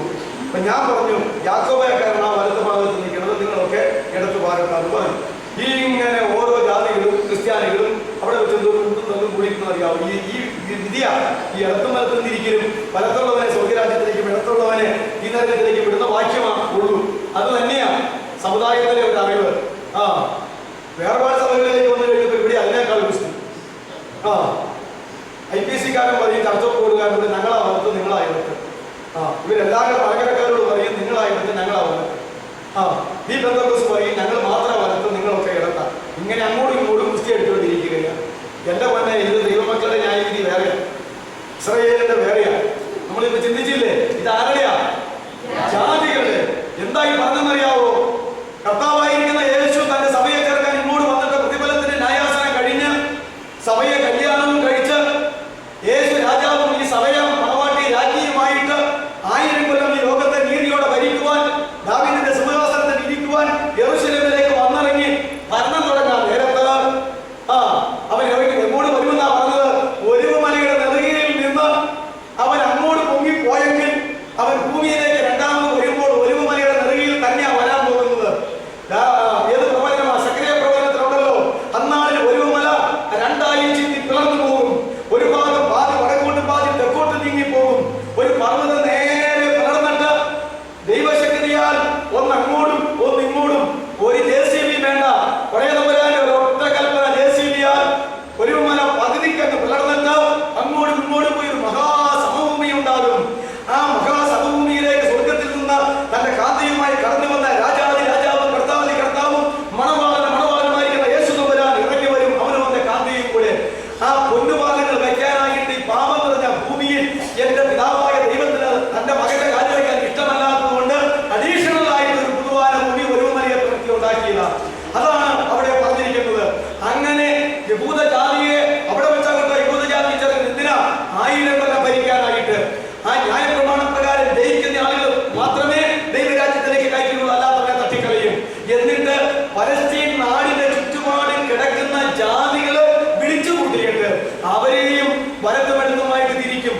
ആ ജാതികളിൽ വലത്തുഭാഗത്തുള്ളവരെയും യഹൂദന്മാരിൽ ന്യായപ്രമാണം അനുസരിച്ച് ജീവിക്കുന്നവരെയും കൂട്ടിയാണ് 1000 ആണ്ട് വാഴ്ച നടത്തുന്നത്. ബാക്കിയുള്ളവരതിൽ പെടുകയില്ല തന്നെ ചെയ്യും. ഇതാണ് ഇടയന്റെ ആടിന്റെ ഒക്കെ കാര്യം പറയുന്നത്. ഇത് നമ്മളെ ആരെയും ബാധിക്കുന്ന ഒരു കാര്യമല്ല. എന്താണെന്നറിയാമോ? എതിർ ക്രിസ്തുവിന്റെ 7 കൊല്ലക്കാലത്തെ ഭരണത്തിനിടയിൽ 3.5 കൊല്ലം ശാന്തിയും സമാധാനവും ആകുന്നുവെങ്കിൽ അവസാനത്തെ 3.5 കൊല്ലക്കാലം യഹൂദനെ തച്ചുടയ്ക്കുന്ന കാലഘട്ടമായിരിക്കും. അവന്റെ രക്തം ഞങ്ങളുടെ പേരിൽ ഞങ്ങളുടെ മക്കളുടെ മേലും വരട്ടെ എന്നതായിരിക്കുന്ന യാക്കോബിന്റെ കഷ്ടകാലം. അതെ, എതിർ ക്രിസ്തുവിന്റെ മഹോഗ്രവകാലം നടക്കുമ്പോൾ ഇസ്രായേൽ ജീവനും കൊണ്ട് ഓടും. പലസ്തീന്റെ ചുറ്റുപാടുമുള്ള ജാതികളിലേക്കൊക്കെ ഓടും. അപ്പോൾ മനസാക്ഷിയുള്ള ജാതികൾ എന്ന് പറയുന്നവരെ വസ്ത്രമില്ലാത്തവർ വസ്ത്രം കൊടുക്കും, ഭക്ഷണമില്ലാത്തവർ ഭക്ഷണം കൊടുക്കും, ദാഹിക്കുന്നവന് വെള്ളം കൊടുക്കും, അത് രോഗിയായി വീട് കിടക്കുന്നവരെ ശുശ്രൂഷിക്കും, ജയിലുകളിൽ പിടിച്ചിട്ടവനെ പോയി സന്ദർശിക്കും. ഇതൊക്കെയാ പറഞ്ഞത്. ഞാൻ രോഗിയായിരുന്നു, നിങ്ങൾ എന്നെ വന്നു കണ്ടു. ഞാൻ നഗ്നനായിരുന്നു, നിങ്ങൾ എന്നെ ഉടുപ്പിച്ചു. ഞാൻ രോഗിയായിരുന്നു, നിങ്ങൾ എന്നെ സന്ദർശിച്ചു. ഞാൻ ബന്ധനത്തിലായിരുന്നു, നിങ്ങൾ എന്നെ അടുക്കൽ വന്നു എന്നൊക്കെ ചോദിക്കുമ്പോൾ വലതുഭാഗത്തോട് പറയും, പൊന്നു കർത്താവേ, നിന്നെ ഞങ്ങളുടെ ജീവിതത്തിൽ അങ്ങനെ കണ്ടിട്ടില്ലല്ലോ. അപ്പൊ പറയുകയാ, എന്റെ ഈ ചെറിയവർക്ക്, തന്റെ ജനസംബന്ധമായിട്ടുള്ള ആ യഹൂദജാതിക്ക്, എന്റെ ഈ ചെറിയവർക്ക് നിങ്ങൾ ചെയ്തതെല്ലാം എനിക്കാ ചെയ്തത്. മറ്റവരോട് ചോദിച്ചു, ഞാൻ അങ്ങനെയായിരുന്നു ഇങ്ങനെയായിരുന്നു, നിങ്ങൾ എന്ത് ചെയ്തു? പറഞ്ഞു, ഞങ്ങളുടെ ജീവിതകാലത്ത് നഗ്നനായിട്ടോ വിശക്കുന്നവനായിട്ടോ ദാഹിക്കുന്നവനായിട്ടോ രോഗിയായിട്ടോ കണ്ടിട്ടില്ലല്ലോ. അപ്പോഴാ പറഞ്ഞത്, എന്റെ ഈ ചെറിയവർക്ക് ചെയ്യാതിരുന്നതെല്ലാം എനിക്കാണ് ചെയ്യാതിരുന്നത്. അതുകൊണ്ട് ശപിക്കപ്പെട്ടവരെ നിങ്ങൾ ഇങ്ങോട്ടും, അതുകൊണ്ട് അനുഗ്രഹിക്കപ്പെട്ടവരെ നിങ്ങൾ അങ്ങോട്ടും മാറിക്കൂ. ഇതാകുന്നോ കാരണം. എന്നാൽ ഈ സംഭവം നടക്കുമ്പോൾ, ഈ ദൈവരാജ്യ ഭരണം, ഈ സഹസ്രാബ്ദ വാഴ്ച നടക്കുമ്പോൾ രാജാവ് കർത്താവായിരിക്കുന്ന യേശുവാ. രാജ്ഞി ആരാ? ഇന്നിവിടെ മാനസാന്തരപ്പെട്ട് ജീവിക്കുന്ന നമ്മൾ അങ്ങോട്ട് പൊങ്ങിപ്പോയിട്ട് പ്രതിഫലത്തിന്റെ ന്യായാസനം കഴിഞ്ഞ് കുഞ്ഞാടിന്റെ കല്യാണവും കഴിഞ്ഞ് മണവാട്ടിയായി കാന്തയായി രാജ്ഞിയായി കൂടെ ഭരിക്കാനായിട്ട് വരികയാ. അത് നമ്മുടെ കാര്യമൊന്നും അല്ല മക്കളെ. അതുകൊണ്ട് ഈ ഒരു ന്യായവിധിയെ കുറിച്ച് ക്രൈസ്തവ മതങ്ങൾക്ക് ബോധമുള്ളൂ. ഈ ഒരു ന്യായവിധിയെ കുറിച്ച് ക്രൈസ്തവ സമുദായങ്ങൾക്ക് ബോധമുള്ളൂ. സത്യം എവിടെ കിടക്കുന്നു, ഇതുമായിട്ട് എന്തോ ഒരു ബന്ധം, ഇതൊന്നും വേറെ കാര്യങ്ങളാകുന്നു എന്ന് മനസ്സിലാക്കേണ്ടതാണ്. ക്രിസ്ത്യാനിയാണോ സുവിശേഷ പ്രകാരമുള്ള ക്രിസ്തുവിന്റെ ന്യായാസനത്തിലെ ന്യായവിധിയിൽ ജയിച്ചെങ്കിൽ മാത്രമേ അവരോട് കൂടെ പോകാൻ പറ്റത്തുള്ളൂ. അതുകൊണ്ട് ഇത് ജാതികളുടെ ന്യായവിധി. അടുത്തത് സകല ദുഷ്ടന്മാരുടെയും ന്യായവിധി, സകല പാപികളുടെയും ന്യായവിധി എന്ന് പറഞ്ഞാൽ എവിടെ തുടങ്ങും? സകല പാപികളുടെയും ന്യായവിധി തുടങ്ങുമ്പോൾ ആദ്യത്തെ മനുഷ്യൻ ആരായിരിക്കും? അറിയാമോ? സകല ദുഷ്ടന്മാരുടെയും അല്ലെങ്കിൽ സകല പാപികളുടെയും ന്യായവിധി തുടങ്ങുമ്പോൾ അതിൽ ആദ്യത്തെ പുള്ളി ആരായിരിക്കും? കായീൻ. ആദവും ഹവ്വായും കഴിഞ്ഞിട്ട് ആദ്യം ജനിച്ച ഒരു ദുഷ്ടനാണല്ലോ അവൻ. കായീൻ മുതലുള്ള പാപികളുടെയും ദുഷ്ടന്മാരുടെയും ഈ ന്യായവിധി നടക്കുമ്പോൾ ഭൂമിയിലെ അവസാന ദുഷ്ടനും പാപിയും ആരാണോ അവൻ വരെയുള്ള ആളുകളുടെ ന്യായവിധി. മരിച്ചുപോയവന്റെയും ജീവനോട് ഇരിക്കുന്നവരെയും എല്ലാം ഉയർപ്പിച്ച് കൊണ്ടുവന്നിട്ട് പാപികളുടെ ന്യായവിധിയാ. ഇതെവിടെയാ പറഞ്ഞിരിക്കുന്നതെന്ന് അറിയാമോ? വെളിപ്പാട് പുസ്തകം 20-ാം അധ്യായം 11 മുതൽ 15 വരെ. അതാണ് കേട്ടോ ദുഷ്ടന്മാരുടെയും പാപികളുടെയും ന്യായവിധി. അനന്തരം ഞാൻ വെള്ളസിംഹാസനം കണ്ടു. ന്യായാധിപനായിരിക്കുന്ന യേശു വെള്ളസിംഹാസനത്തിൽ ഇരുന്നു. മരിച്ചവർ തങ്ങളുടെ മരിച്ചവരെ ഏൽപ്പിച്ചു കൊടുത്തു. സമുദ്രം തന്നിലുള്ള മരിച്ചവരെ ഏൽപ്പിച്ചു കൊടുത്തു. പാതാളം തന്നിലുള്ള മരിച്ചവരെ ഏൽപ്പിച്ചു കൊടുത്തു. എല്ലാവർക്കും അവരവരുടെ പാപത്തിന് തക്കവണ്ണം ന്യായവിധി ഉണ്ടായി. ഈ പാപികളെ ന്യായവിധി സ്വർഗത്തിൽ വിടാനും നരകത്തിൽ വിടാനുമാണോ? അല്ല, പാപത്തിന്റെ ഏറ്റക്കുറച്ചൽ അനുസരിച്ച് ശിക്ഷ ഏറ്റക്കുറച്ചലായിട്ട് കൊടുക്കാനാണ്. 10 കൊലപാതകം ചെയ്തവനും 1 കൊലപാതകം ചെയ്തവനും 1 ശിക്ഷ കൊടുത്താൽ മതിയോ? പോരാ. 10 മോഷണം നടത്തിയവനും അതുപോലെ തന്നെ 1 മോഷണം നടത്തിയവനും ഒറ്റ ശിക്ഷ കൊടുത്താൽ മതിയോ? പാപികളുടെ ന്യായവിധി എന്ന് പറയുന്നത് ദൈവമക്കളെ ന്യായവിധി പ്രതിഫലം കൊടുക്കാനാണ്, ജീവിതവും ശുശ്രൂഷയും ഒക്കെ അനുസരിച്ച് കേട്ടോ.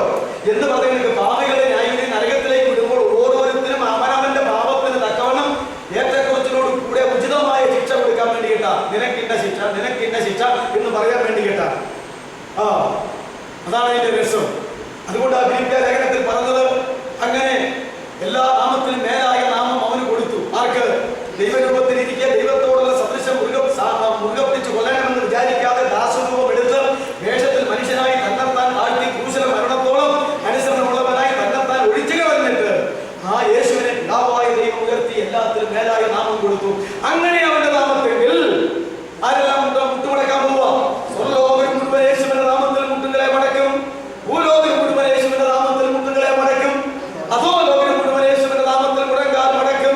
ഈ പാപികളെല്ലാം വന്നിട്ട് യേശുവിന്റെ നാമത്തിൽ നീയാണ് ദൈവം, നീയാണ് ദൈവപുത്രൻ, നീയാണ് പാപികളുടെ രക്ഷകൻ, എന്റെ ചാൻസ് നഷ്ടപ്പെട്ടു പോയി, നീ തന്നെ എന്ന് പറഞ്ഞ് മുട്ടുകുത്തി കിടന്ന് കാലെ കെട്ടിപ്പിടിച്ച് കരഞ്ഞിട്ട് ഏറ്റ് നിൽക്കുമ്പോൾ പാപി നിന്റെ ശിക്ഷ ഇന്നത് എന്ന് പറഞ്ഞുകൊണ്ട് കർത്താവിനെ സെല്യൂട്ട് ചെയ്തിട്ട് അവൻ ഈ നരകത്തിലേക്ക് പോകേണ്ടതായിട്ട് വരും.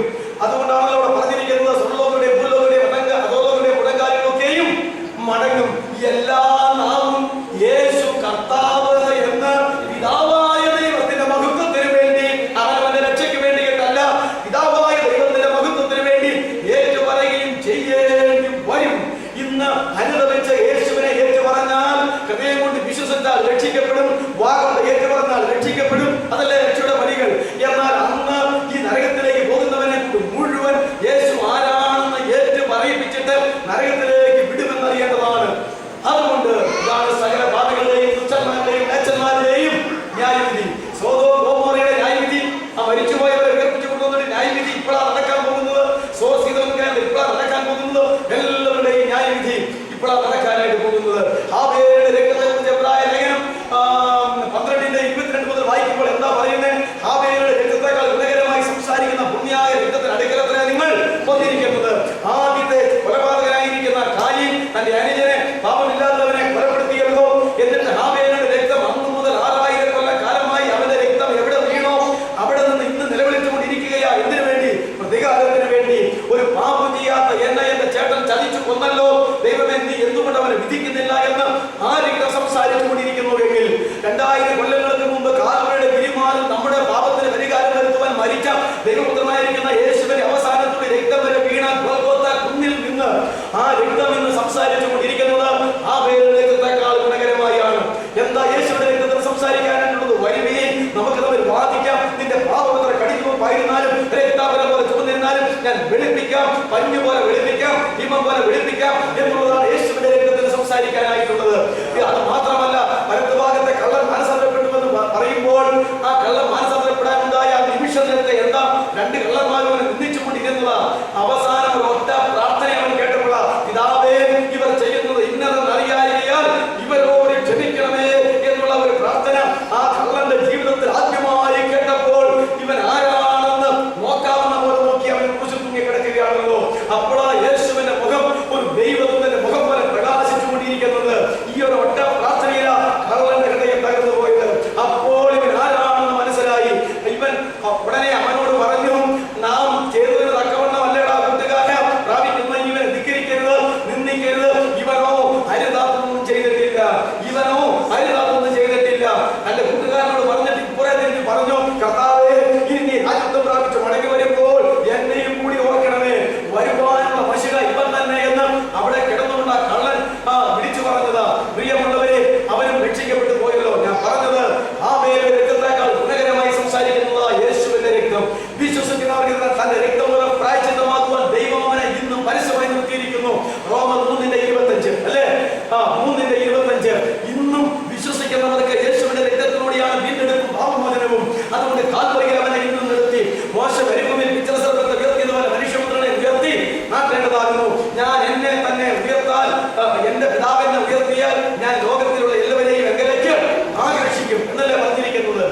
അതുകൊണ്ട് സകല പാപികളുടെയും ന്യായവിധി. 20:11 മുതൽ 15 വരെ മരണം തന്നിലുള്ള മരിച്ചവരെ, പാതാളം തന്നിലുള്ള മരിച്ചവരെ, സമുദ്രം തന്നിലുള്ള മരിച്ചവരെ, ഇല്ലേ? എന്റെ പൊന്നെ, ശവസംസ്കാരം നടക്കാതെ ഇവിടെല്ലാം കിടക്കുന്ന ആളുകൾ, അതെല്ലാം പൊന്തി വരും, എല്ലാവർക്കും ഉയർത്തും. അടുത്ത ന്യായവിധി വീണുപോയ ദൂതന്മാരുടെ ന്യായവിധി, പാപം ചെയ്ത് അധപ്പതിച്ചു പോയ ദൈവദൂതന്മാരുടെ, പിശാചുക്കളുടെ ന്യായവിധി. യൂദ 1:6, യൂദ 1:6, 2 പത്രോസ് 2:4,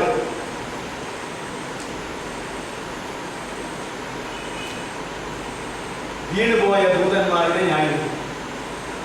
ഈ ന്യൂസുകളിൽ കൂട്ടരുണ്ടല്ലോ, പിന്നെ ഒരുപിടി ദൂതന്മാരുണ്ടല്ലോ. ഞാൻ ഒരിക്കൽ പറഞ്ഞു, യൂഫ്രട്ടീസ് നദീതീരത്ത് ബന്ധിച്ചിട്ടിരിക്കുന്ന ലക്ഷക്കണക്കിന് ദൂതന്മാരുണ്ട്. അഗാധ ഭൂമി തുറന്നപ്പോൾ പുറത്തു വന്ന സാത്താൻ ഉൾപ്പെടെയുണ്ട്. അവരെയൊക്കെ അഴിച്ചുവിടാതെ ബന്ധിച്ച് വെച്ചിരിക്കുകയില്ല. പിന്നെ ഈ വാഴ്ചകൾ, അധികാരങ്ങൾ, അന്ധകാരത്തിൽ ലോകാധിപതികൾ, സ്വർലോകത്തിൽ ദുഷ്ടാത്മ സേനകൾ എന്ന് പറയുന്ന ഏറ്റവും കനം കുറഞ്ഞ, ഗൗരവം കുറഞ്ഞ കുറെ എണ്ണത്തിനെ ഇവിടെ അടിച്ചുവിട്ടിരിക്കുന്നത്, പ്രവർത്തിക്കാൻ തക്കവണ്ണം.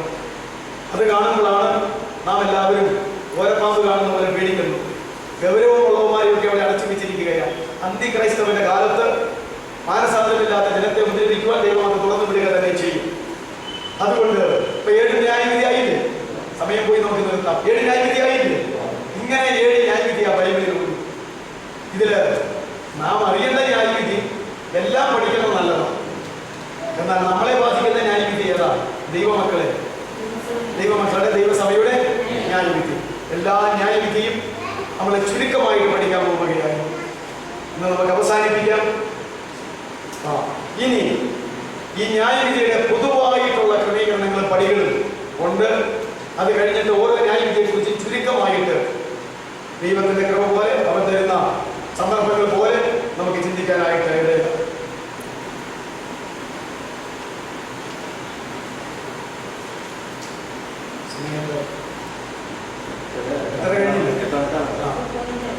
നമുക്ക് തലകളെ വളർത്താം, കണ്ടുകളെ.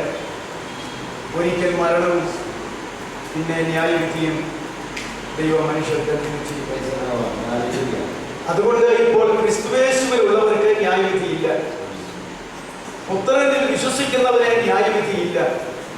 ക്രിസ്തുവിൽ വിശ്വസിക്കുന്നവരെ ശിക്ഷാവിധിയില്ല.